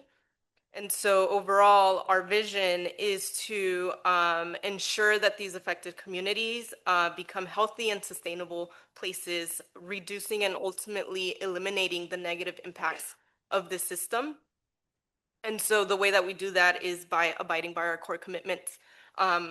We're deeply relying and promoting and advancing environmental justice, equity, economic justice, and a just transition. Next slide, please. So with that, our mission is that we build and sustain a national infrastructure to grow frontline and fence line power and shift freight and environmental decision-making from extractive systems to community-rooted ones, ultimately reducing those emissions and protecting health and advancing environmental justice. Next slide, please. So this is a little bit of the work that we do. Heavy duty trucks has been probably the largest campaign that we have. But as I mentioned, many of our communities live near ports. So rail and locomotive falls into that, ocean going vessels and warehousing. But, just a little bit of history here. Our communities really came out of simply organizing because they saw a lot of asthma, cardiovascular diseases, respiratory diseases, came together, started asking questions, started investigating, and they were living near the port of LA and Long Beach. So they came together, started, building a coalition. At one point, they met members from across the nation. And so now we have members in we have over 50 members in about 7 states across the US. Yeah, again, biggest thing here is that we are really trying to have community-led solutions to improve public health and address the cumulative impacts from the freight transportation system. Next slide. And so the biggest thing for us here is what we define as zero emissions. And so zero emissions for our network and our coalition needs to address the cumulative impacts and eliminating greenhouse gas emissions and co-pollutants, right? So not only the greenhouse gas emissions, but the fine particulates, PM 2.5, black carbon, NOx, from the entire freight transportation system. And that needs to cover, right, usage and disposal, including not only seaports, but inland ports, right? And so, and all of the equipment that I mentioned here, but really for us, achieving a zero emission freight system requires a holistic approach that prioritizes frontline and fence line communities, and is inclusive of the impacts from source to tailpipe to grave. And so along with that, it's, we really have to hit on these specifics because it involves considering the unintended consequences of regulatory design, right? So regulations and programs must avoid promoting false solutions. Carbon trading we have under a false solution because these are greenwashed. Energy solutions that come from non-renewable sources that are still heavily polluting. And they will lead to further burdening environmental justice communities at the end of the day.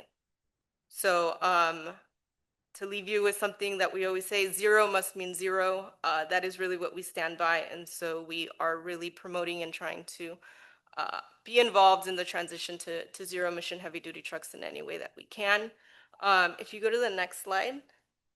I invite you to really check this out. We did a documentary episode on one of our members who lives in LA, and he really shares a story on his impact, the impact that the freight transportation system has had on his life, and the organizing really that he inherited from his grandmother and his mother, and that he does now. So there was a video, but I don't think we can play it. It was only like 23 seconds long, but if you scan that QR code, I really, really do invite you to kind of just hear from people on the ground and the impacts that this pollution has, and the reason why we're pushing so hard for the transition into zero emission trucks.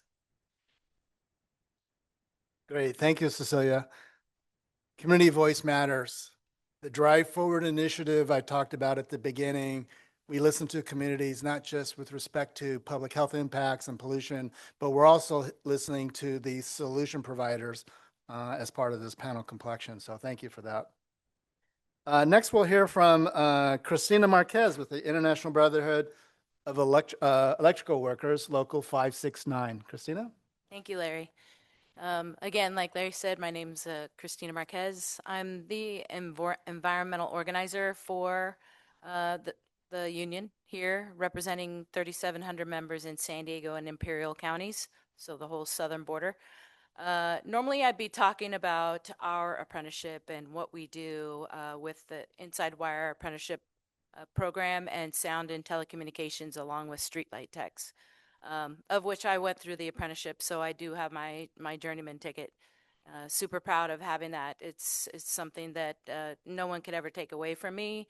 And going to school with tuition free, getting paid the same as the guys, since I'm doing the same work they're doing, meant a ton to me, and I'm super passionate about it.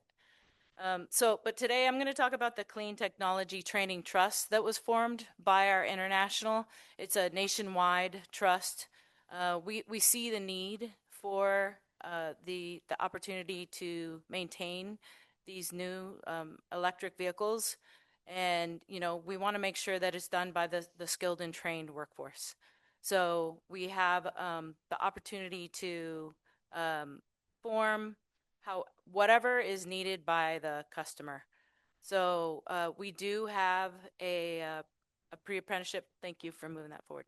We do have an apprenticeship that was put together and agreed upon by MTS. For those of you that live here in San Diego, that's the metropolitan system, like the bus system. So, and it's the largest here. There's North County Transit as well. But, we already have IBW 569 members maintaining the electric vehicles, and that's our sister local here in San Diego.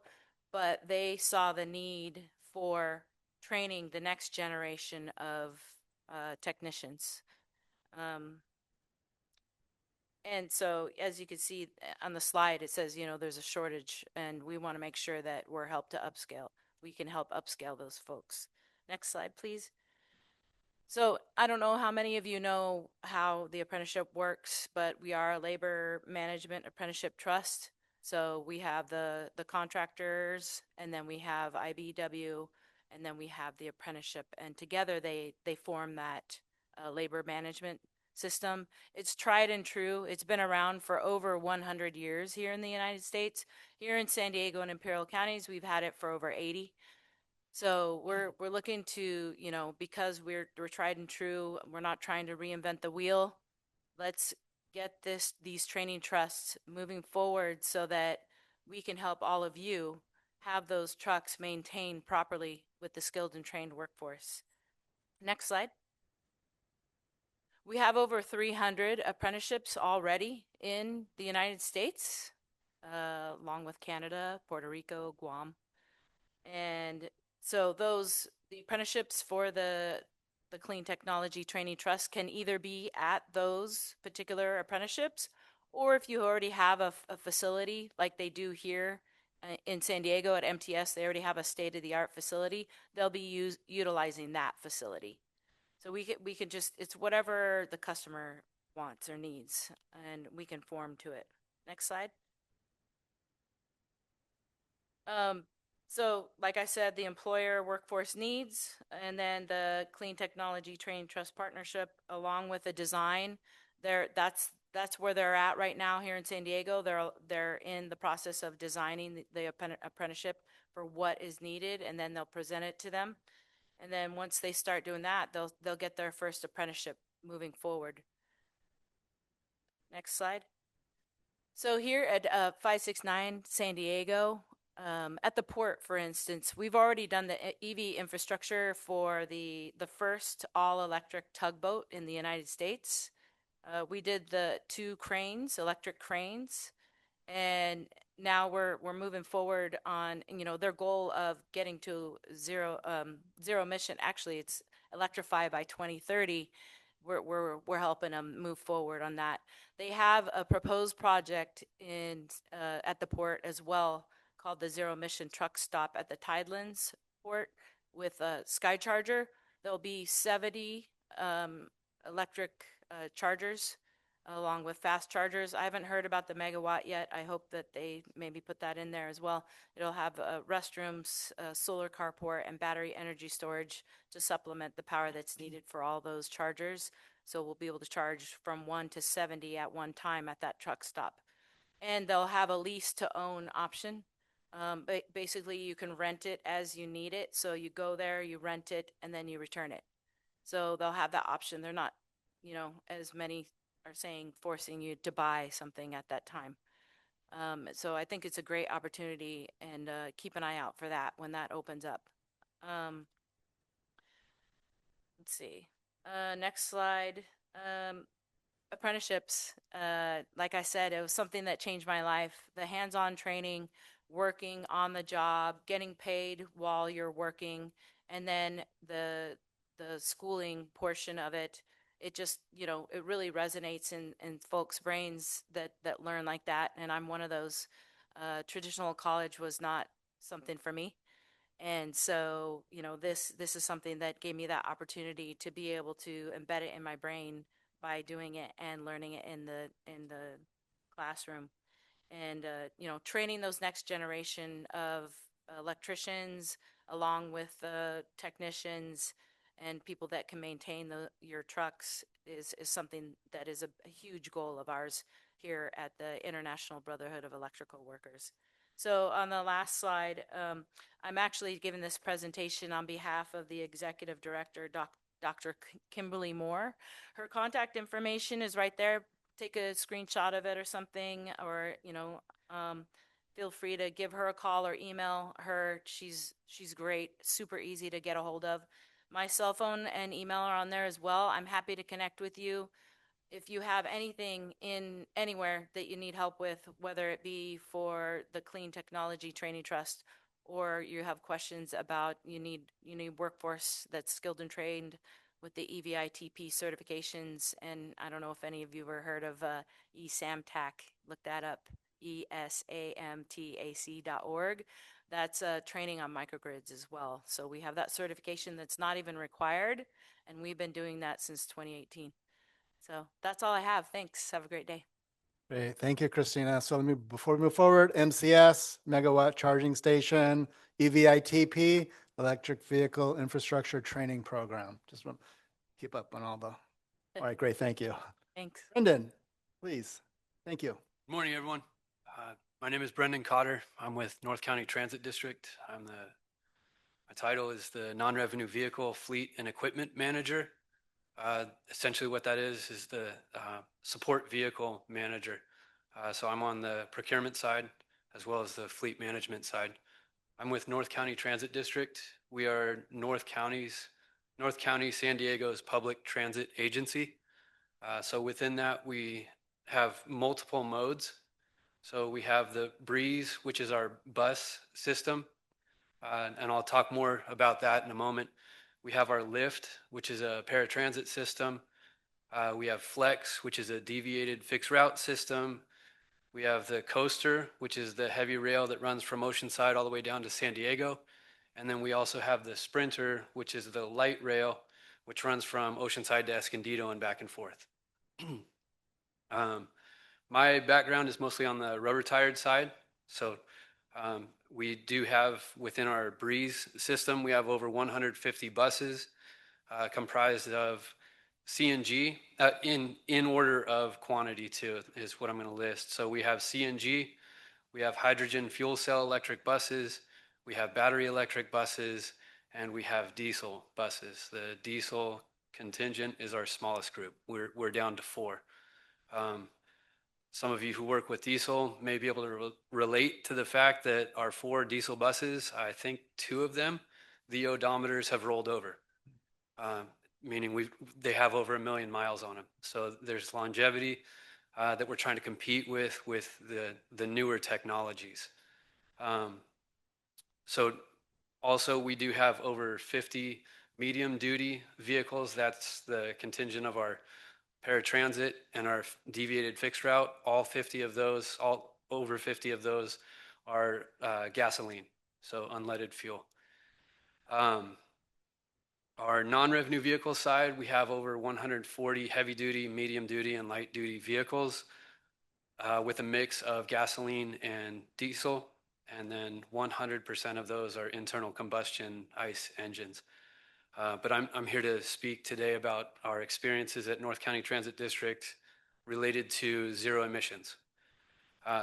So we do have currently under construction an 18,000 gallon hydrogen tank fuel station that is getting built in our Oceanside location in support of the 35 hydrogen fuel cell electric buses that we have running out of that location. Those are full zero emission vehicles, so zero tailpipe emissions.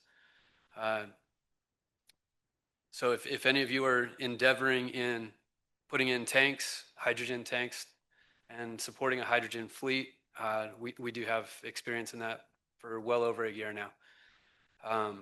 We have experienced some challenges with the installation of the tank from a number of different aspects.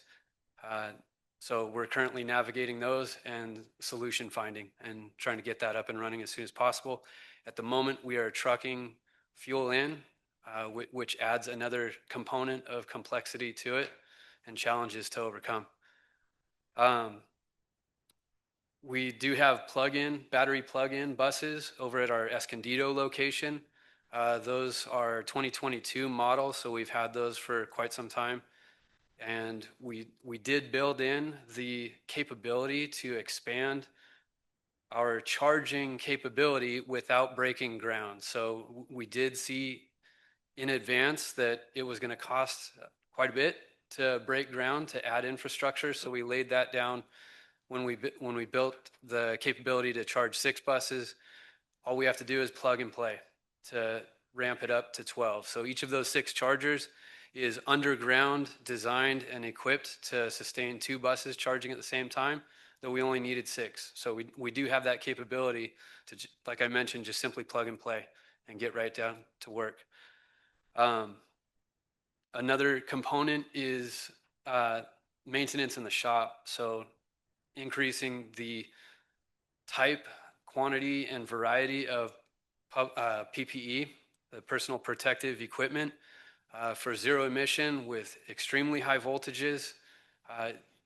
There's a lot of consideration that must be taken to make sure that technicians are able to work safely on these vehicles. So it's a different kind of challenge, different type of safety considerations than your typical ICE engines, the internal combustion engines.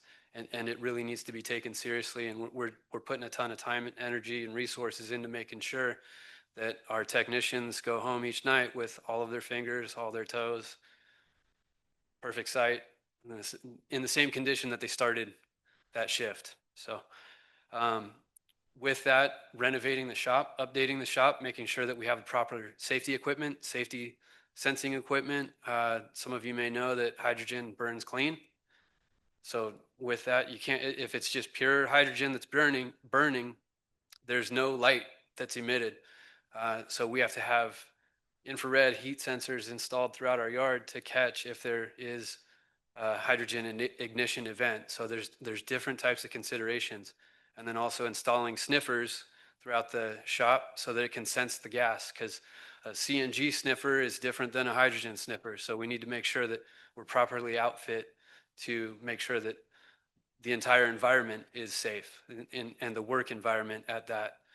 And then tooling. As you know, we need super high resistance in our tools to make sure that they are not conductive and not passing current from the vehicle to our technicians or to anybody that's putting their hands, toes, eyes on these vehicles. So we need to make sure that we have the proper tools as well. The lifespan of this PPE is different than your typical PPE. So pay really close attention to the expiration dates that are on your gloves, that are on your face masks, that are on your shields, all sorts of stuff. So pay really close attention to those safety components, and that's what we're doing. Also, there were a number of aspects. Larry's slide mentioned HVIP, so those fuel cell buses, the hydrogen fuel cell electric buses, we have 35 of them. We purchased those primarily with HVIP funding. So the money is, there is money out there on the purchase side, and then on the usage and installation side, we're currently navigating those challenges, but trying to get creative and make sure we can fund that properly. And then also with HVIP, we are funding the apprenticeship program that we're currently designing and hopefully implementing in this fall. If not this fall, then this spring semester with Palomar College. So this is a technician, ZEV Tech, the Zero Emission Vehicle Technician Training Program that we are partnered with Palomar College up in North County. I think I may have taken my time. So thank you. I appreciate your time. Great. Thank you, Brendan. I appreciate your comments, the perspectives of the district, and also introducing hydrogen fuel cell. If you have not heard about the technology as a zero emission vehicle solution. So I think for the sake of time, we will take one question for the panel members, given their expertise, and then we'll open it up to audience questions. And we'll jump into number 2. Number 2 from your respective organizations, from your experience, how do you reach new and grow your zero-emission fleet customers? And anybody can start that one. I'll jump in. So we use a franchise dealer network for the majority of our sales. Our big accounts are direct, like, FedEx, Store Industries, but 80% of our sales are through dealers. And dealers, they are multi-branded. So they sell a lot of different products. But their customer base is huge and very, very diverse. And so um, that is an excellent opportunity to work through a dealer network in the commercial space to get the word out on products, on funding, on anything information that they can get. Dealers have a good way of putting processes in place internally that can help us move the needle as opposed to us doing it ourselves. So definitely the dealer network is one. And then the other network is a lot of these clean city organizations. We've been using them a lot in terms of getting information out. So I think the general point is whoever already has a customer base or a database of people that are interested in what we're trying to do, we need to leverage that. I'll go ahead and answer as well. So our company works a lot with tribal communities, and it takes a long time to grow that trust. And just because you're Native American doesn't mean your foot automatically is in the door. You have to do a good job. People get to know you, and doing events like this and being involved within the tribal communities here in California. Can you hear me okay? Yep. Perfect. Great. So along with that, and being a renewable energy developer, the tribes have grown to trust us. And so they know, and it's a small network of different native developers, tribally owned developers that do this type of work. So we get inundated with different emails, calls, word of mouth type of referrals. And a lot of that is in rural communities, where our tribes in rural California. And along with that is building the EV infrastructure to go to their tribal communities so they can have the fleets to pick up elders, to take them to the Indian clinic, even not so much on the casino fleets, but you're talking more of the rural type of tribes. And along with that, taking a look at how they can become more off-grid. And a lot of these questions come, well, how do we purchase vehicles? That happens so often. And so that's why we're here today. We're here today talking about this because there's that challenge, but also opportunity. And then being from the valley in these rural parts and farmer communities, that's the same thing. And these mom and pop family, generationally owned firms. So right now it's word of mouth and doing events like this, but most of all, doing a good job and not just being in it for a business, but doing it because this matters and helping out these tribes and also small businesses, family-owned businesses matters to us. And we're hoping to connect those dots from the EV infrastructure to also providing that EV fleet vehicle for our clients and utilizing from the front end all of the funding that it takes to acquire the EV vehicle or lease it to the infrastructure. Maybe we can help you out too, to finding the funding to build it as well. Great. Thank you, Liz. Christina? Yep, I'll go. So for us, because we're the electricians who are actually doing the installation or maintenance on these systems, we rely heavily on how our contractors are doing and the relationships that they have with the developers and the fleets. So obviously, the more work that they're able to procure, the more opportunity for our members to be able to do that work. And so, going to conferences and expos and events like this gives us a great opportunity to meet folks, to be able to help procure an opportunity for work and, using the highly skilled workforce of the electricians. So that's pretty much, networking is pretty much the way that we're able to do that. Thank you, Christina. Yeah, right along the lines, it's make those connections. You have to build the trust. We are frontline and fence line community members. They're truck drivers, they're warehouse workers, they're working at the ports.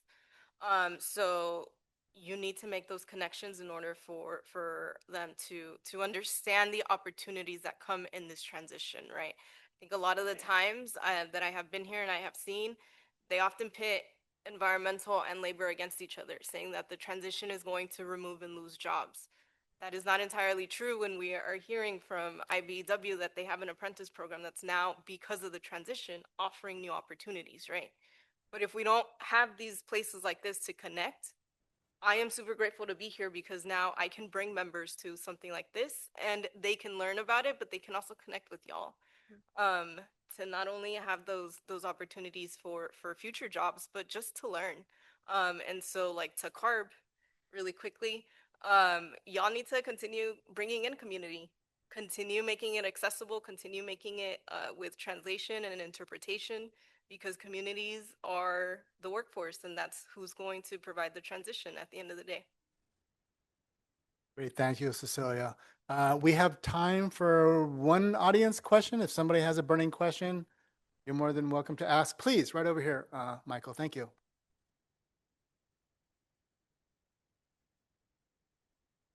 After hearing everything, charter bus company does not have any funding because it's not a school bus or it's not a transit. And it's a charter bus travels more than 500 miles a day, which is hard for zero emissions. So we're still trying to figure out how can we get that help. I'll leave it to the panel if they have a response, and I certainly can weigh in as well. Thank you for the question. If I may speak to that real quick.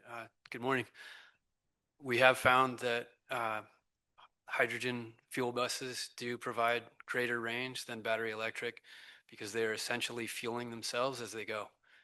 So that fuel, we're still, once the hydrogen fuel has passed the fuel cell membrane, it then is the same theory that is at work as a plug-in battery bus. So that fuel is constantly recharging the batteries as though it were an alternator.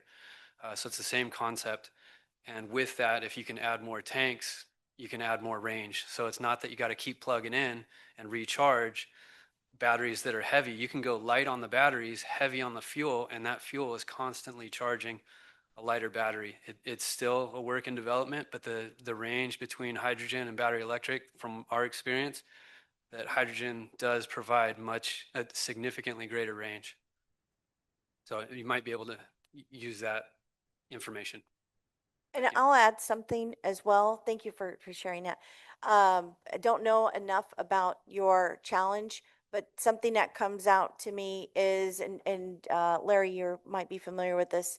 One tribe that did get a grant is the Tule River Economic Development Corporation, and to help transition school buses to more zero emission, clean energy type transportation. That might be a fit. I don't know enough, but we could talk offline. And Rick, maybe you know a little bit more about that, but we could talk offline. But there are there's so many programs out there, and it's a matter of just matching them. But that's the one that comes out to me right away, that fits the bus criteria. The Tule River is one, Morongo is another one. Morongo did the school buses, but they also serve as transporting these rural communities and the students to school. This is sidebar. To your point, for charter bus applications, I talked about Drive Forward initiative. Everything's sliced open right now. You as a company, you as an association, need to get this voice in front of CARB as we develop the programs, as we develop the incentives, to make sure that this application, this duty cycle, is eligible for the incentives. And so we will be connecting after this little break right here. So right now, let's give it up for the panel members and their participation. Thank you. And we'll take a 15-minute break. Hi, everyone. We're going to begin our next set of presentations. We'll be doing our CARB funding. Brian from CalSTART will be giving a presentation on that, and then we'll have a presentation from the San Diego County Air Pollution Control District with Kevin Bradley. But I'll hand it off to you, Brian. Thank you. All right, thank you very much. My name is Brian. I work for the nonprofit CalSTART, and I am the program manager for the Cal Fleet Advisor program. I'll be talking about funding today.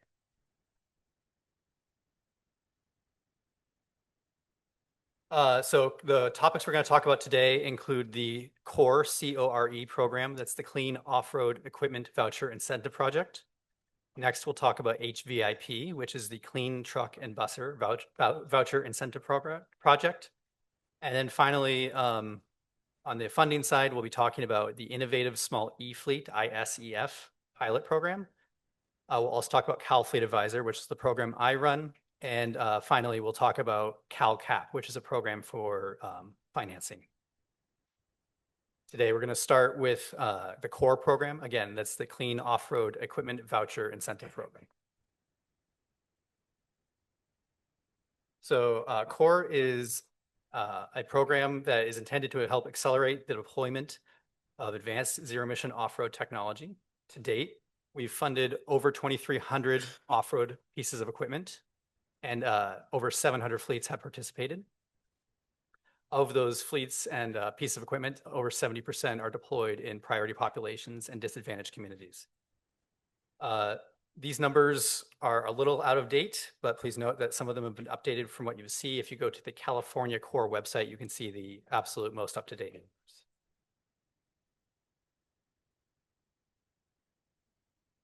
So some guiding principles about CORE that we'd like to talk about. The first one is simplicity. CORE strives to keep the process streamlined and make it easy for businesses to access clean equipment incentives. The idea is that CORE will help offset the cost of purchasing zero-emission equipment and accelerate the deployment of clean and innovative off-road technologies. The program also is here to align with CARB's other clean air and climate goals, programs, and the long-term heavy-duty investment strategy. CARB staff aims to meet CARB and California state goals to improve air quality and reduce the impacts of climate change consistent with legislative direction and law for each source of funding. CARB staff also wants to meet community and business needs, so CORE prioritizes funding for small businesses and underserved communities, ensuring broad access to the cleanest advanced technology available. So to participate in CORE, we have on the screen, you'll see a quick, easy set of instructions. The first thing to know is that it's a first come, first serve program. There is no merit-based application, simply first come, first served. And a key benefit is that CORE allows stacking, meaning that you can combine CORE funding with other incentive programs as long as you are following the rules for both programs. Another key component for CORE is that you do not have to scrap any existing equipment. You might have heard of some other programs that require scrapping an existing piece of diesel equipment. CORE does not require that. Again, if you were to combine with a program that did require scrapping, you would still need to follow the rules for both.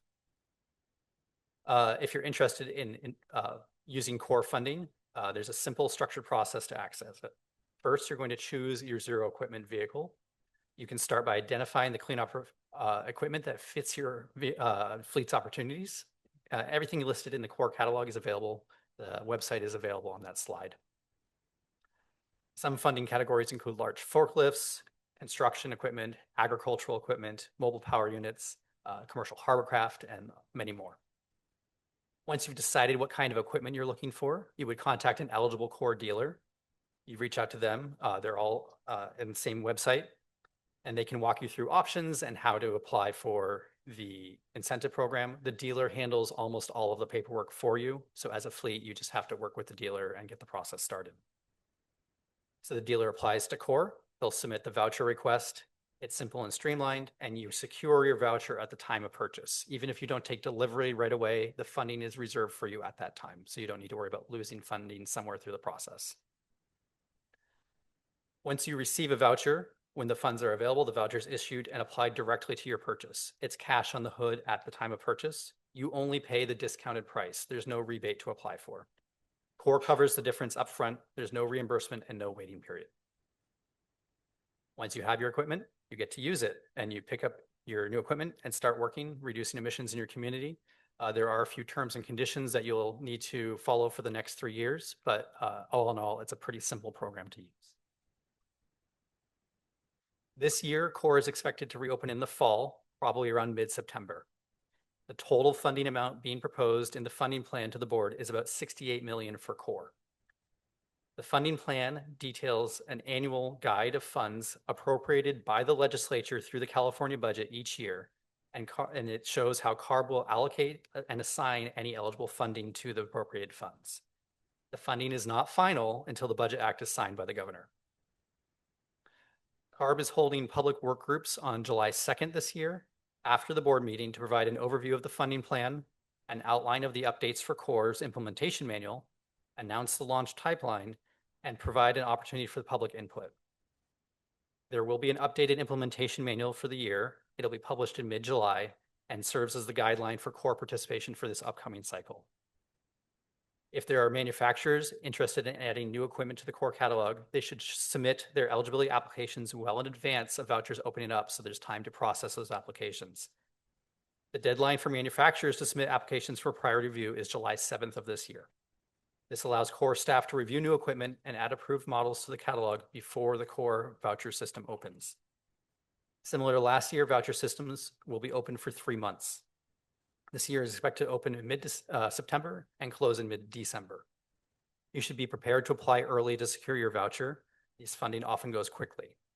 Interested purchasers are encouraged to reach out to a CORE-approved dealer prior to funding opening to learn about voucher submission process ahead of time. If you'd like to get more information about the CORE program, the email address on your screen, info@californiacore.org, is the best place to get that. That was the CORE program. Now we're going to move from off-road to on-road with the California HVIP program. HVIP is designed to accelerate the adoption of cleaner and more efficient trucks and buses in California. Since 2009, over 15,000 vehicles have been funded with participation from over 2,000 fleets and more than $1 billion in redeemed vouchers. HVIP was launched in 2009 by the California Air Resources Board in partnership with the nonprofit CalSTART. The objective was to provide direct purchasing incentives to fleets, making clean vehicles more affordable. Instead of reimbursement, vouchers are applied directly at the time of purchase, similar to the CORE program, making it easier for businesses to transfer to new, cleaner technology. HVIP, similar to CORE, operates on a few key principles that ensure its effectiveness. First of all, we want to accelerate market transformation by providing the cleanest, most advanced technologies possible. Also, we want to support CARB's long-term strategy for heavy-duty vehicle investment and simplify the process for fleet owners to encourage adoption. It's important for us to ensure equitable investments so the benefits reach disadvantaged communities. And we also want to minimize market disruptions by maintaining predictable funding. Finally, once technologies become more advanced, we want to graduate technologies to encourage innovation while keeping incentives targeted at the most current and newest solutions. Just like in CORE, the process in HVIP is very similar. Businesses interested in HVIP can follow a simple structured process to access this funding. The steps include choosing the vehicle that works for you by identifying eligible vehicles on the website. Again, californiahvip.org/vehicle catalog. Last I checked, there were over 150 models available. So there's likely something in there that will work for you. Once you've identified your vehicle, you identify a participating dealer, and you'll work with them the same way you would with a vehicle. Then you mentioned that you want to use HVIP funding, and again, the dealer will do the application on your behalf. And then you secure a voucher at the time of purchase. The funding is reserved, and when you take delivery, the funding goes to the dealer, and you just see that discounted price. The program is really designed to minimize the administrative burden on the fleet and streamline the funding access. As of late May, HVIP was open with available funding in the standard, transit, and drayage set-asides. These numbers change daily. If you want to see the current numbers, you can go to hvip.org/funding to see the latest numbers. It's updated every week. I will tell you that there's tens of millions available at this time. If you have questions about HVIP, the best way to get information on that is info@californiahvip.org. Next, we'll talk about the Innovative Small E-Fleet Pilot Project. This is known as ISEF, I-S-E-F. I'm going to provide a general overview of that program now. ISEF is a set-aside within the Clean Truck and Bus Voucher Incentive Program. and it helps small fleets across the state get into zero-emission vehicles. ISEF funding supports innovative solutions that address challenges that small fleets may face when looking to adopt zero-emission vehicles, like providing all-inclusive leases, peer-to-peer truck sharing services, truck as a service, and other alternative business models. It covers zero-emission trucks and buses ranging aside from Class 2B delivery vans all the way up through Class 8 semi-trucks. Only small fleets are eligible for ISEF. Small fleets are defined as California-owned companies, nonprofits, public agencies, and individual owner-operators with 20 or fewer medium and heavy-duty vehicles. That's anything 8,500 pounds gross vehicle weight or higher. Companies should also have less than $15 million in annual revenue. Government agencies and nonprofits are exempt from that revenue requirement. In ISEF, there are 3 parties. Unlike an HVIP where you have a dealer and a fleet, ISEF adds a third party called the provider. The provider is the person who takes the vehicle from the dealer and adds those innovative parts of this program to provide to the fleet. They put together service packages in ISEF to make zero-emission vehicle adoption easier for small fleets. Providers and dealers work together to complete the voucher request application and oversee the entire transaction to attain point-of-sale discounts, which allow small fleets to get trucks at a lower cost. If you would like more information on ISEF, it can be found on the HVIP website, californiahvip.org/funding/ISEF. This table shows the small business voucher levels that ISEF participants may be eligible for. A note is that ISEF does not allow stacking with other public funding sources. If you're using regular HVIP, it does allow stacking up to 90% of the cost of the vehicle. ISEF does not allow stacking.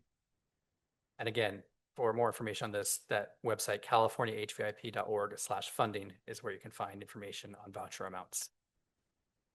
If you'd like to participate, you can see some web addresses and some email addresses on your slide.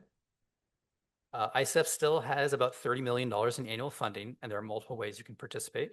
If you're a company interested in the lease, rental, financing, subscription, or fueling of zero-emission vehicles, you can become an ISEF provider. To start you'll complete the online application. That's that formstack.io link on the top of your page. Dealers or zero-emission trucks and buses can partner with ISEF providers to participate in ISEF. More info to how to get started is available in the request guide. That's that second link. For small fleets and other small businesses that would like to operate medium or heavy-duty trucks, there are a couple of ways that ISEF and other CARB programs can help you get into zero-emission vehicles. If you have questions about zero-emission vehicles and are looking for free expert advice, CalFleet Advisor can help. That's the program that I run. You can request free support online by email, and we'll connect you with a personal advisor for your fleet. If you're ready to try out medium or heavy-duty electric vehicles through a short-term rental or lease, ISEF can help you reduce those costs. You can visit the HVIP website to learn more. If you'd like to contact us, the CARB lead for that is Brianna Throka. You can see her email on the screen. In addition, there's ISEF at californiahvip.org if you have questions about the ISEF program generally. Also encourage you to subscribe to CARB's GovDelivery email updates to get more news on the program.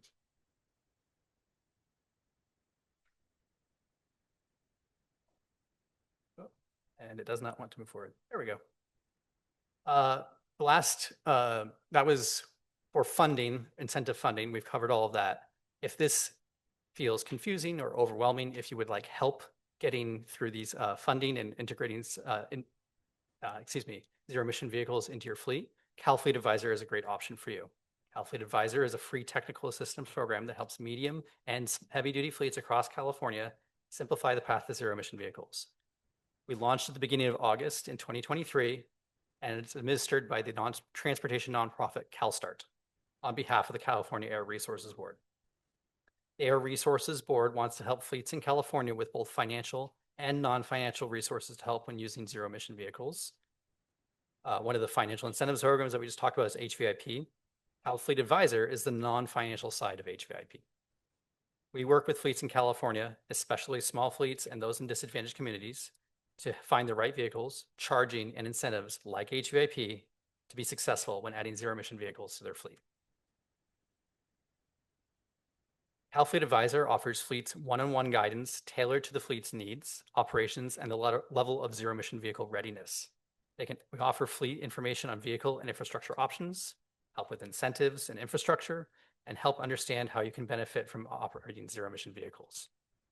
All of our fleet's advisors services are offered in both English and Spanish, and you can enroll or contact the program directly for one-off questions. You don't necessarily need to apply and work through the whole system.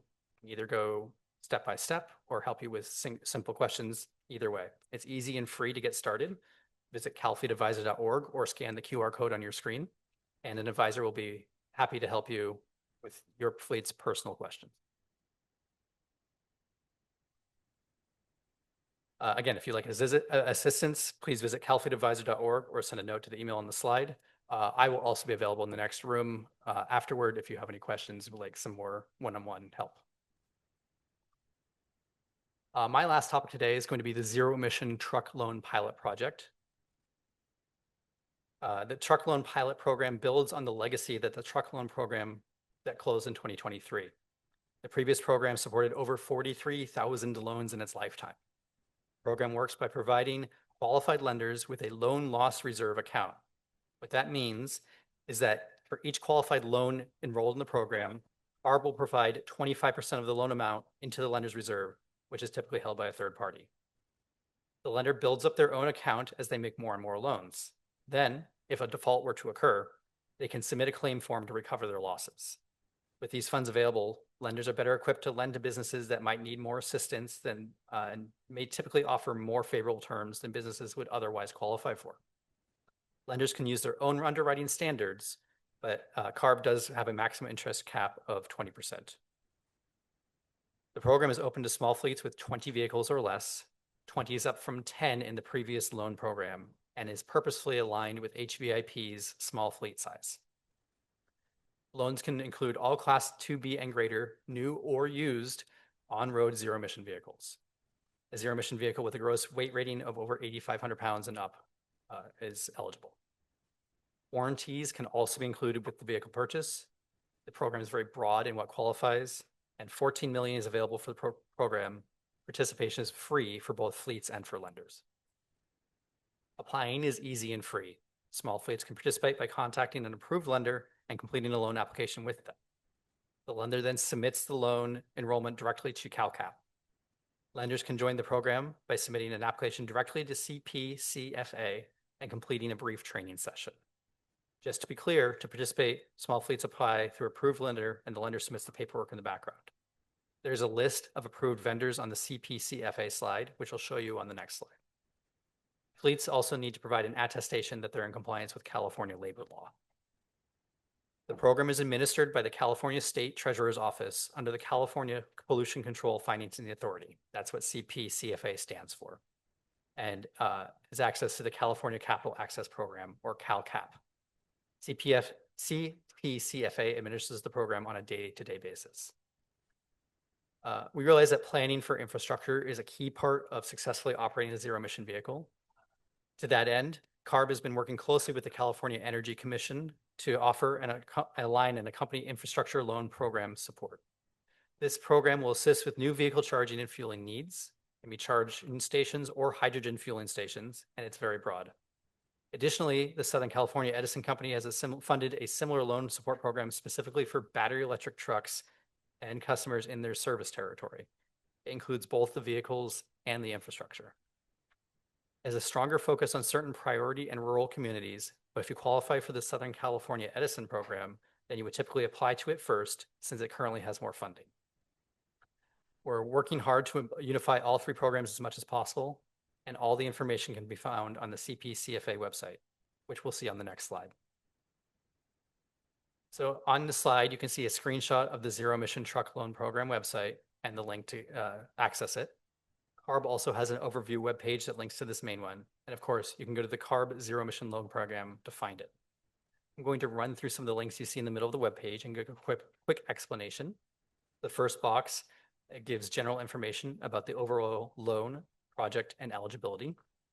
The second box is for fleets and takes you to that participating vendor list.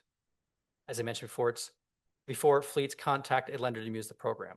We try to make it as easy as possible. CARB and CalCap do not recommend any particular company.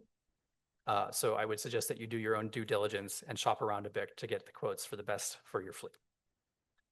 The third box is for financial institutions. This is where various applications forms like the vendor participation form, the borrower certification form, and the loan enrollment application live. This also includes the claim form if that's needed. Any interested lenders, that's where you would navigate to get all the details to participate in this program. After applying, CPCFA will give you a one-on-one training session, and then you're eligible to participate in the program. Since this program is still relatively new, we're still working to expand that lender list with more participants, so fleets have more choices. If you don't see your favorite lender on the list, please let them know and ask them to participate. You can also let us know and be happy to reach out to them with program materials. Signing up and participating is free for both the fleet and for the lender. If you have any questions about the zero-emission truck loan pilot project, please contact them at cpcfaoutreach@treasurer.ca.gov. On the CARB side, you can see Brandon Rose and Andrea Morgan, who can also both help you with that program. All right, that's all for me. I'd like to invite up here for Kevin will help you with the San Diego County Air Pollution Control District. Hi, good morning, everyone. My name is Kevin Bradley. I supervise the grants and incentives team for the San Diego County Air Pollution Control District. I'm going to talk about a few of our grants and incentives programs that we run. Some are annual programs and some are currently open. So the first set of programs that I'll talk about here falls under our Clean Air for All topic broadly. That funding can go towards all sorts of different types of projects. I listed a few here, including trucks, school buses, off-road equipment, infrastructure, and more.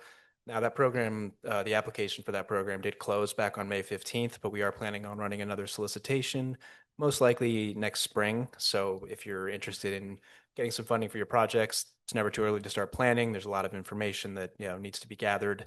That being said, we try to make our application as straightforward as possible, and my team will work with anyone that is interested in applying if there are any questions on the application. We are also starting we have one upcoming program called our Zero-Emission Cargo Handling Equipment Pilot. That's going to be targeted at the portside neighborhood, the operations on the port itself, all the cargo handling equipment that goes on there that is diesel powered. We're trying to provide funding to swap that out for electric equipment. So hopefully later this year, we're able to open up that for applications. We still have a few final approvals to get from CARB, but we've been working with them for several months now. We're hoping to get that program launched later this year. So today's focus, though, for this presentation will be for our short-haul zero-emission truck pilot. I realize that's unfortunately very similarly named to a program Brian just talked about, but anyway, I'll be talking about that program today. So our ZE truck pilot program, as I'll refer to it, is targeted towards the regions in the map shown on the screen right there. Includes National City, Logan Heights, Barrio Logan, Sherman Heights. And essentially the goal is to replace diesel truck operations in those regions with zero-emission truck trips. It's in support of a document called the Community Emission Reductions Plan for the Portside region or the Portside community. That document was developed in conjunction with other local agencies as well as community members from the Portside region. It's designed to help organizations switch over from diesel-powered trucks to zero-emission trucks, and also something that may be particularly helpful for smaller businesses is that we do not require scrappage of the existing truck, which is different from the programs we typically administer, which do require scrappage. So again, no scrap requirement for this program in particular. I almost said next slide, please. I'm used to having someone else do my slides. So funds are available right now. We have about $2 million remaining in that program. This is also a first come, first serve program. Again, support from my team. If you're interested in applying and you have any questions to the application process, we're more than happy to help, whether it's getting existing truck information or understanding what requirements are for the program moving forward. We're here to support. We have partnerships with the Port of San Diego as well as local dealerships, so we can help you get all the resources that you need in terms of getting that information and understanding what type of vehicle might be suitable for your needs. As far as the funding details, the amount of funding you can get is up to 90% or $250,000 towards the purchase or lease of a new zero-emission vehicle, whichever's lower. Again, purchase or leasing is allowed. It's a 3-year commitment, so a 3-year contract that you would sign with us that essentially mandates that you use that truck in place of a diesel truck that you were using for trips into the Portside region on that map that I showed earlier, that I think will be on a later slide as well. Co-funding is allowed and encouraged. Of course, you have to verify with your other funding sources that they also allow co-funding, and you'll have to stay in compliance with all the rules of those programs. But we definitely encourage co-funding. Our main goal is to get cleaner vehicles on the road, so we're not terribly concerned with how that's done. Just to mention a couple of the pictures on the screen here, these are existing trucks that were funded through this program. Those are a couple Rise-On trucks, I believe, for Diamond Environmental Services. So we have a few project partners that are very happy with their new electric vehicles. I don't think any of them are represented here today, but happy to answer any questions on existing vehicles that I can. And like I said, my staff can help answer questions on operational needs as far as what types of vehicles might be useful for you as you make the transition to zero emission. So a few more program requirement details that I'll go over here. These are for heavy duty, for essentially the replacement of heavy duty diesel fueled trucks. Again, we're not requiring scrappage of those existing trucks, but what we want to do is prevent those diesel trucks from running through those neighborhoods on the screen here. So the existing truck has to make at least 52 trips per year into the Portside community. We'll need some documentation of that. You'll also have to demonstrate to us that you have somewhere to charge or fuel your vehicle. I say fuel because there are hydrogen zero emission vehicles. We don't see them very much down here, but in case that's something that's interesting, that is allowed as well. You'll have to allow us to inspect the existing vehicle and the new vehicle when you purchase it, just to make sure everything's functional. And at that point, we would reimburse. Again, this is a reimbursement style program, not a voucher. We also require that you participate in 1 outreach event per year, so 3 total. Those events can be pretty broad. It could be something like this, where you come have a table and allow people to ask you about how it's going having a zero emission truck, what the challenges are, what the benefits are, all those kinds of things. We've done all sorts of different events that qualify, so we try to be as flexible as we can. But the main goal that we have is to get the word out that there's funding available and that there are operations that are suitable for zero emission trucks. So I want to clarify what is not required. I know I've said this a few times, but scrappage is not required. You don't have to dispose of a truck you're currently using. We understand that that can be really tricky for smaller businesses and smaller fleets where you have a valuable truck that you don't want to get rid of, but you do want to expand your operations and be more environmentally conscious. And so that this program in particular allows you to not scrap an existing vehicle. You don't have to operate these vehicles exclusively in the port region. It's just that it has to be 52 trips in a year or 1 trip per week at minimum. And we calculate that annually. So it doesn't have to be exactly 1 per week. It could be just 52 over the course of a calendar year. As far as some of the benefits that we found with these programs, from the pollution reduction side, obviously reducing diesel particulate matter emissions is really important, particularly for the communities that we're talking about that are overburdened by air pollution. High asthma rates and things like that are very common in National City and Barrio Logan and some of those communities. It's also helpful to reduce things like nitrogen oxide, which leads to ozone formation. San Diego County is a non-attainment area for ozone, so that's something that we're trying to address with this program. And of course, greenhouse gases from the climate change standpoint. It's also helpful for exposure reduction. Obviously, the residents in those neighborhoods experience that pollution firsthand, but it also matters for the workers in the Portside region, as well as the drivers of the trucks themselves.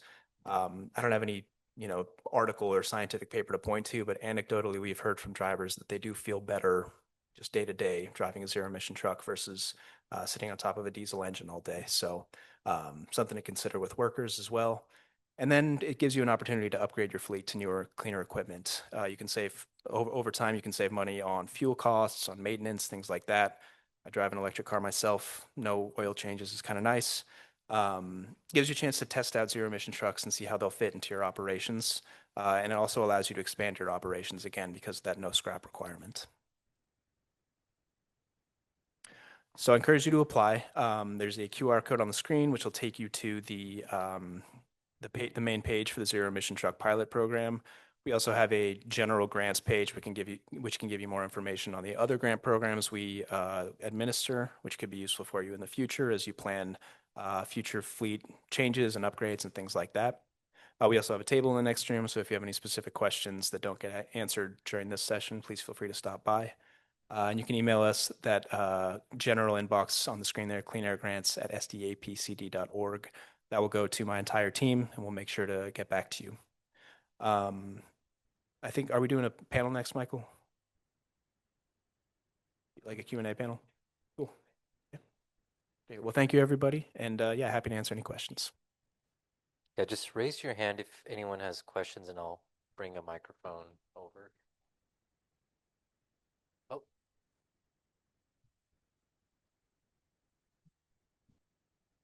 Yeah, thank you. I would have asked this question to you guys individually, but I think it's one to share with everybody else. This is one side of the equation on the fleet side, but we have the infrastructure on the other side. And I wanted to ask in these programs, first looking at the fleet advisory side of things, I think that EV infrastructure is included or charging as a service. There is some portion of that, or is that where they have to go to somebody like Energize to go out there to find the grants and incentives for that side?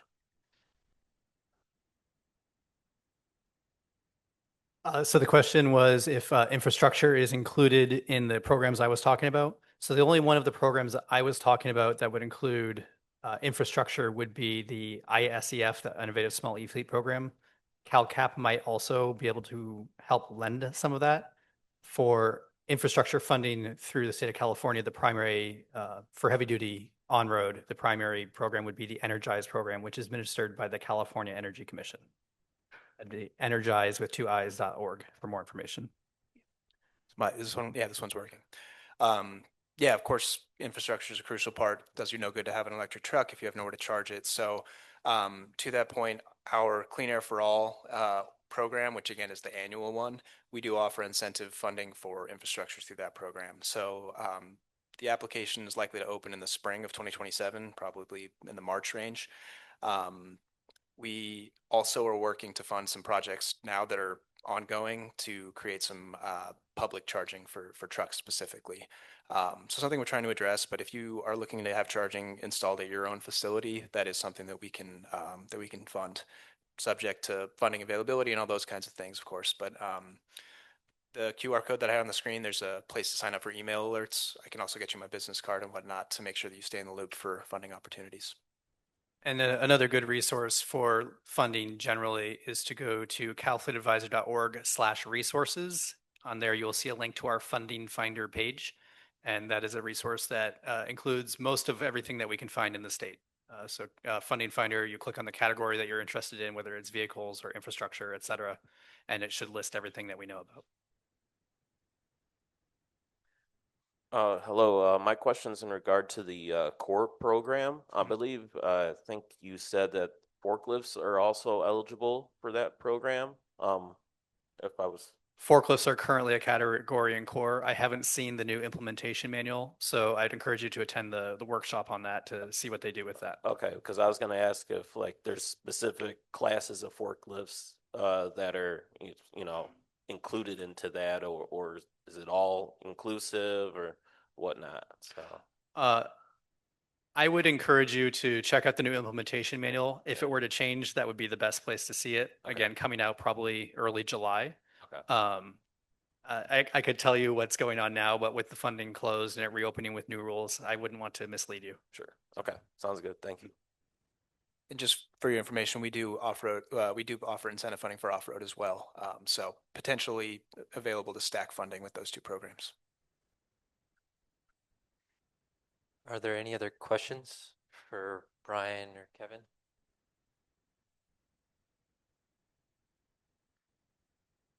Okay, if not, we'll go into in-use off-road, the next presentation. Thank you so much. Thank you. Thanks, everyone.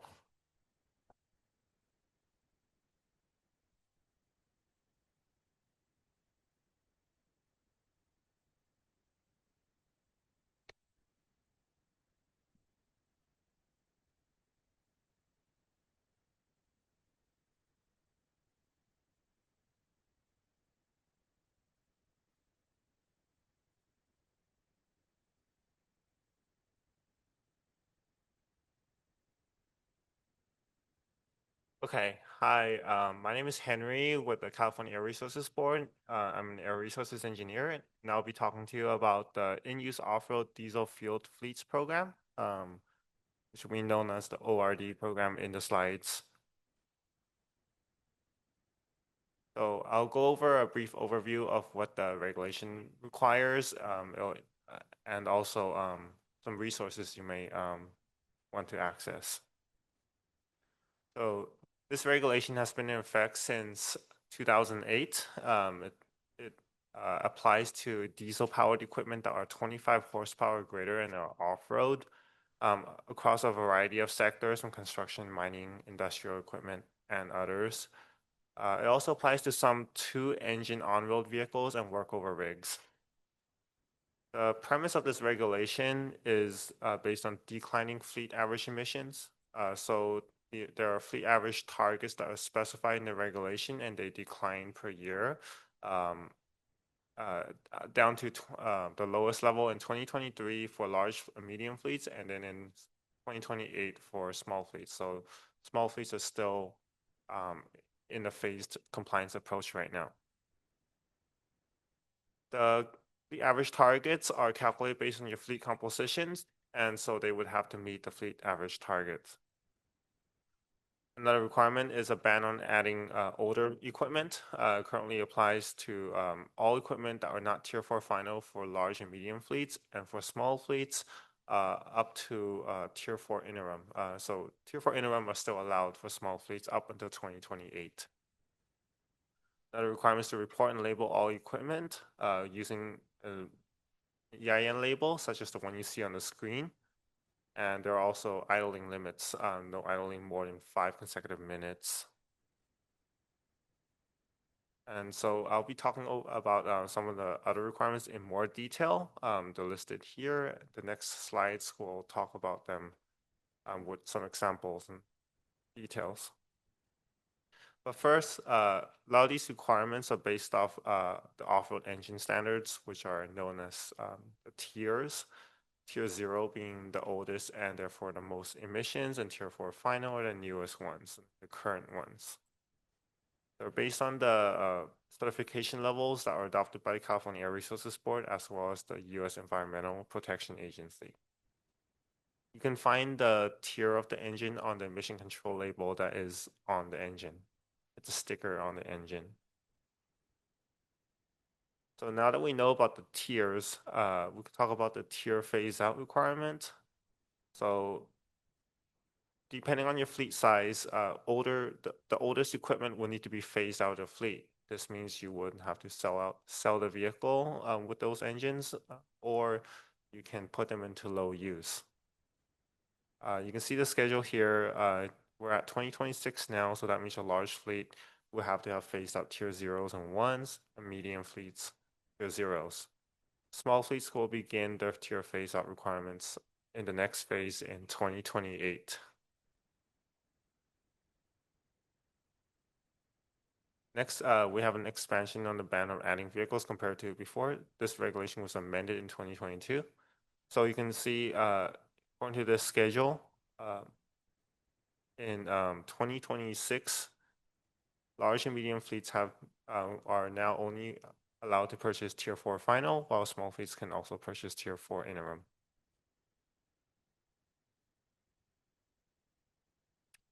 Another major requirement is the use of renewable diesel. Renewable diesel is a fuel that is made from renewable sources, but is chemically identical to petroleum diesel.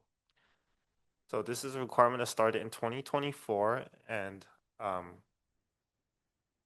it requires the procurement of use of this fuel, as well as to fill out an attestation form each year. And there are some limited exemptions.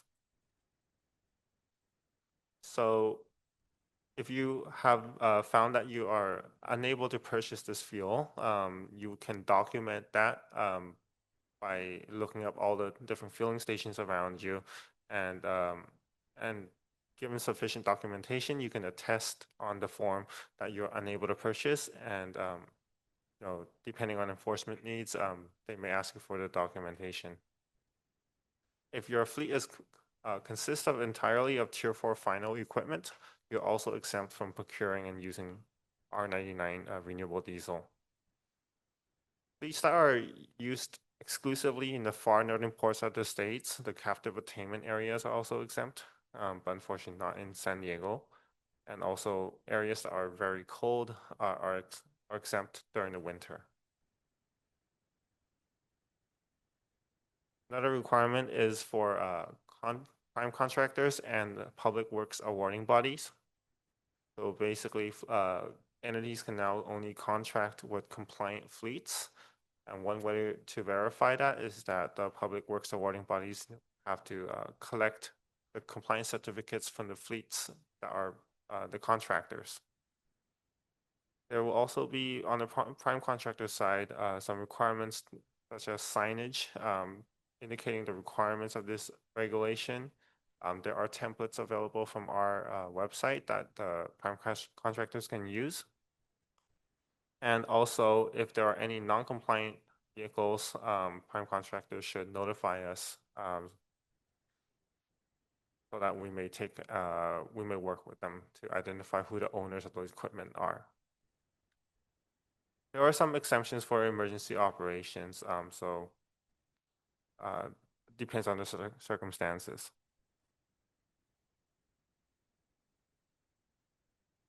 And now there are some voluntary provisions in the regulation as well. We talked about the tier phase-out requirements. So if you are interested in procuring a zero-emission piece of equipment, you may hold on to a tier 1 or tier 2 piece of equipment that is due to be phased out for up to 2 additional years. It may help with as you transition to the zero emission, you may have as a backup. So this would be kind of a backup plan for you if you were to choose to procure a zero emission vehicle.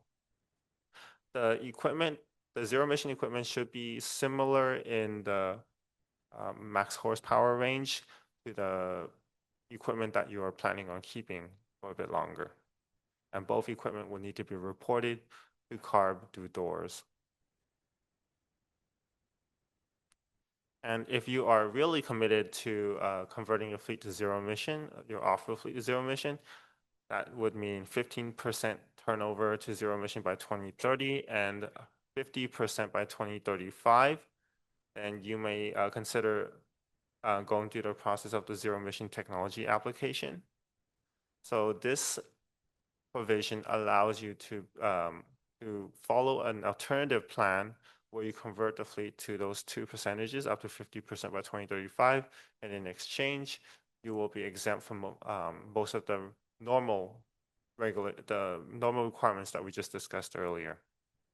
And there will be annual reporting and kind of a progress updates each year. And so if all kind of checkpoints are met, then you may continue with the program and be exempt from the other requirements. There are some clarifications and changes to the low use requirements, which have been around since the beginning of the regulation, but beginning in 2024, the year-by-year option will expire or has expired, and only the permanent low use remains. But then you are now allowed to do a rolling average of the hours, so that would be up to 600 hours over a period of 3 years. There are also new record keeping requirements. Each time the hour meter recording is recorded, a date stamp photo needs to be taken and kept on your records. You do not have to submit it to us. It's just in the event of an audit. And finally, while the tier 1 and tier 2 vehicles can be put into low use during phase outs and used indefinitely with the hour restrictions, tier 0 vehicles will need to be phased out even in low use by January 1st, 2036.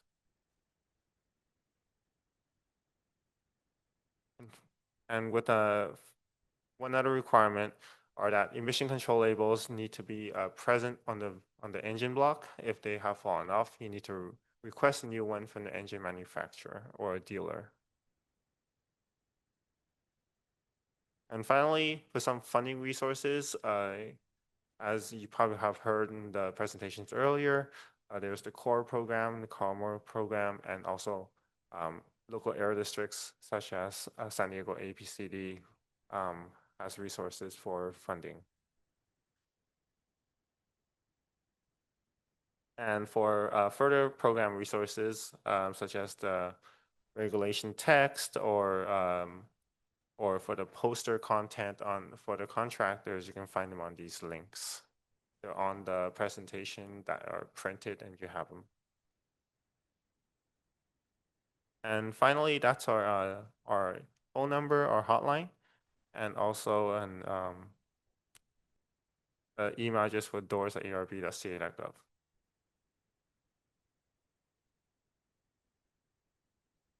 All right, thank you. Do you have any questions?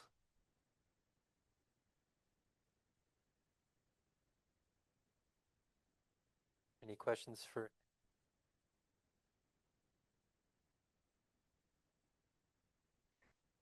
Any questions? If not, all right. I think we'll go to Jason. Well, thank you. Thank you.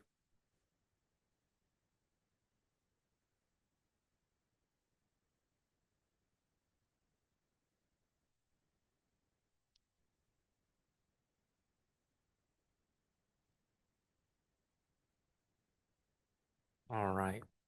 Hello, everyone. My name is Jason. I'm an air pollution specialist for the off-road implementation section.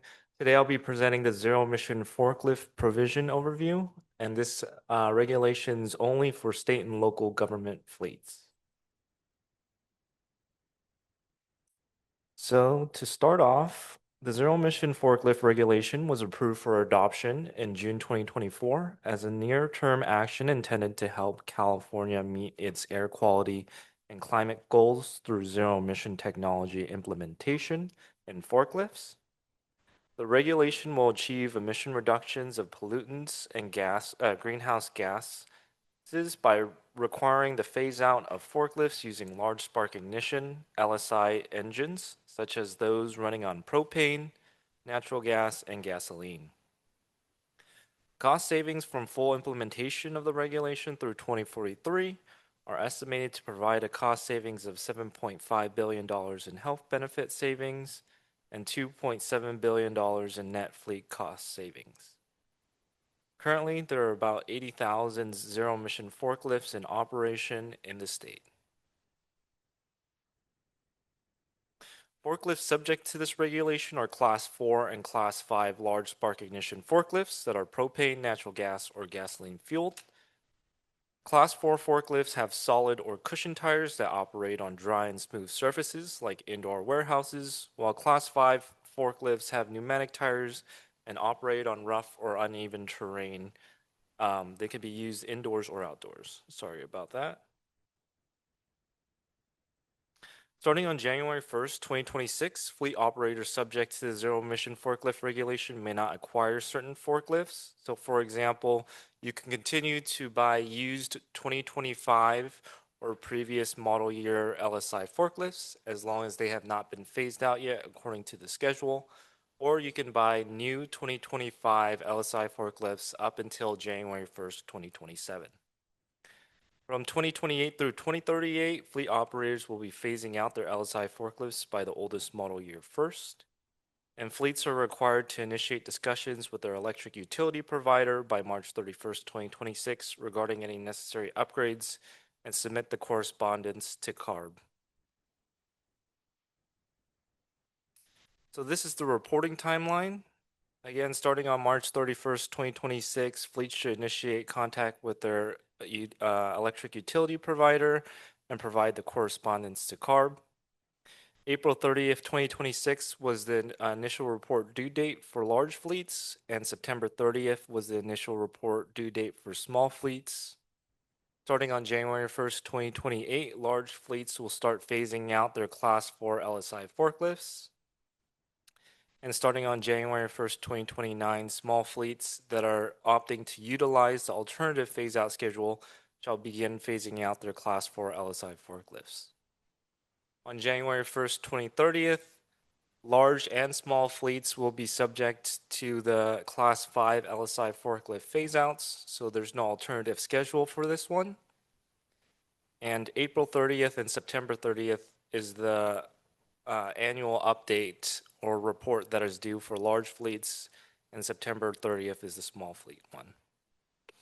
A small fleet has 25 or less Class 4, Class 5 LSI and zero-emission forklifts combined, while a large fleet contains 26 or more. We had some reporting webinars. The next one coming up is for small fleets, and that's on July 22nd, 2026. It's a Wednesday from 10 to 12 p.m., and you can use that QR code to register online. So what do we mean by initiate discussions with the electric utility provider by March 31st? Fleet operators must provide 1, the address of California locations where LSI forklifts are operated, and 2, for each location, the estimated number and types of chargers to be installed, other new sources of anticipated power demands during the phase-out, and electrical load profiles depicting typical electricity usage on an hourly, daily, and monthly basis. This information can be found on your electrical panel, and more information can be found in the regulation text on section 3006C. This is the forklift model year phase-out schedule specifically for large fleets. So starting on January 1st, 2028, 2018 model year and older forklifts shall be phased out by large fleets. If you're looking at that third column, small fleets that are using the alternative phase-out schedules shall begin phasing out their Class 4 LSI forklifts starting on January 1st, 2029. And the last column is subject to all fleet sizes, and it's for Class 5 LSI forklifts, which begin phasing their phase-out on January 1st, 2030. Again, this is just the overview of the forklift model year phase-out timeline. So again, large fleets will be phasing out between 2028 through 2035 for their Class 4s. Small fleets will be phasing out between 2029 through 2038 for their Class 4s. And all fleet sizes will be phasing out their Class 5s between 2030 and 2038. We do have some exemptions and extensions in this regulation. The first one is low use, similar to all other regulations. As long as the forklift is used less than 200 hours per year, you can use this option. Low use does expire by December 31st, 2030. So any forklifts that are placed in low use after that fact will not be able to be in low use. Dedicated emergency forklifts are for state and local government agencies that use forklifts for emergency operations, but they can also be used less than 200 hours for operations that are other than emergency. And there is no expiration date for dedicated emergency forklifts like low use has. Out-of-state deliveries for forklifts that are being delivered out of state, so any sold retired forklifts. San Nicolas and San Clemente Islands are only for the Department of Defense, and in-field forklifts are used in agricultural or forestry operations. This does not include agricultural crop preparation services. Some extensions that we have is the ZEF delivery delay. If a zero-emission forklift delivery is being delayed, then you can use this extension to continue to use your LSI forklift that was going to be replaced by that zero-emission forklift. We have 2 infrastructure extensions. The first one's construction. If you need extra time building charging infrastructure on your site, whether that's through your contractor or a third-party person, then you can use this extension, but more information will be needed. For the infrastructure site electrification, if your site is determined by the electric utility provider to not have enough power, then you can request this extension to continue to use LSI forklifts until that electrification can be done. And lastly, we have the operational extension. This is if you can't find any zero-emission forklift to replace the large spark ignition forklift due to their usage. And we have some extension fact sheets below that you can see on the website. Here's our regulatory website and the DOORS reporting website. Our email is zeforklifts@arb.ca.gov. And if you'd like to contact us through the DOORS hotline, it will be 877-593-6677. And then we got the Q&A, but I'm going to leave it on this slide for now. Are there any questions for Zero Emission Forklift? Yeah. Yeah, I'd say the main question is, is there going to be any rebates or incentives, assuming we have to upgrade our utilities at our sites to, accommodate these EV forklifts? Yeah, so there are a few funding opportunities. Local air districts might be providing some, as well as the Carl Moyer program. They have large spark ignition funding as well.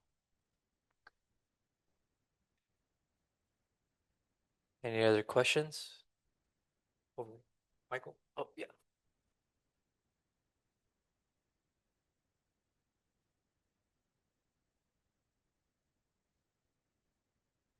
So if you have three facilities, same company, but they're in different areas of the city, does it count as one? Are they all owned and operated by the same person? Like a same fleet operator, manager, responsible official? Each facility has a different terminal manager. They have different managers. If it's in Same company. Same company, and that would fall under common ownership and control. So they would be listed as one fleet, and then you'll have options to report each facility. Okay, thank you. But for each facility, you will also need to contact your electric utility provider for them. So if they're all, with PG&E, it would be easier. But if you're split between, PG&E, SMUD, and a local city utility, then you would need to contact each one of those with the questions provided in the earlier slides. Thank you. Is there a deadline for the extensions or an expiration date, or like would we have to, continuously, I guess, re-engage with you guys after a period of time where an extension, say, might be, I don't know, expired?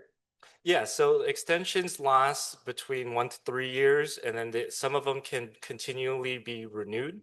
For example, like the infrastructure site electrification can be renewed, but certain extensions cannot continue on forever.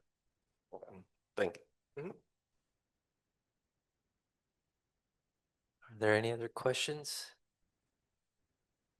And then just to clarify one more time, this regulation is only subject to state and local government fleets.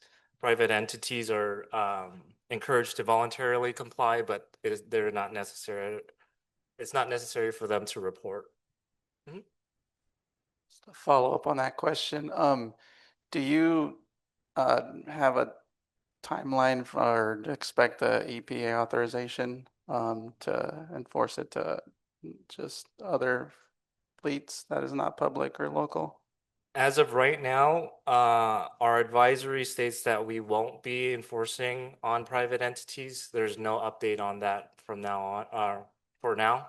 But maybe in the future years, if there is something, you should definitely sign up for the our newsletters and such to get more information on that. But as of right now, it's standing on state and local government agencies only. Oh, one over here.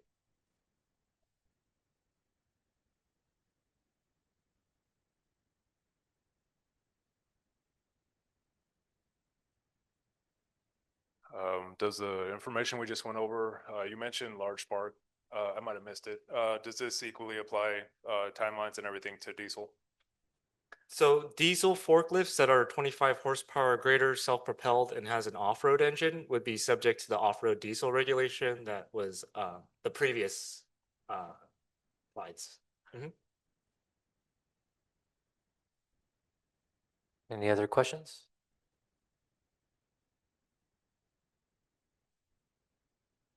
If not, Thank you all so for your much. time.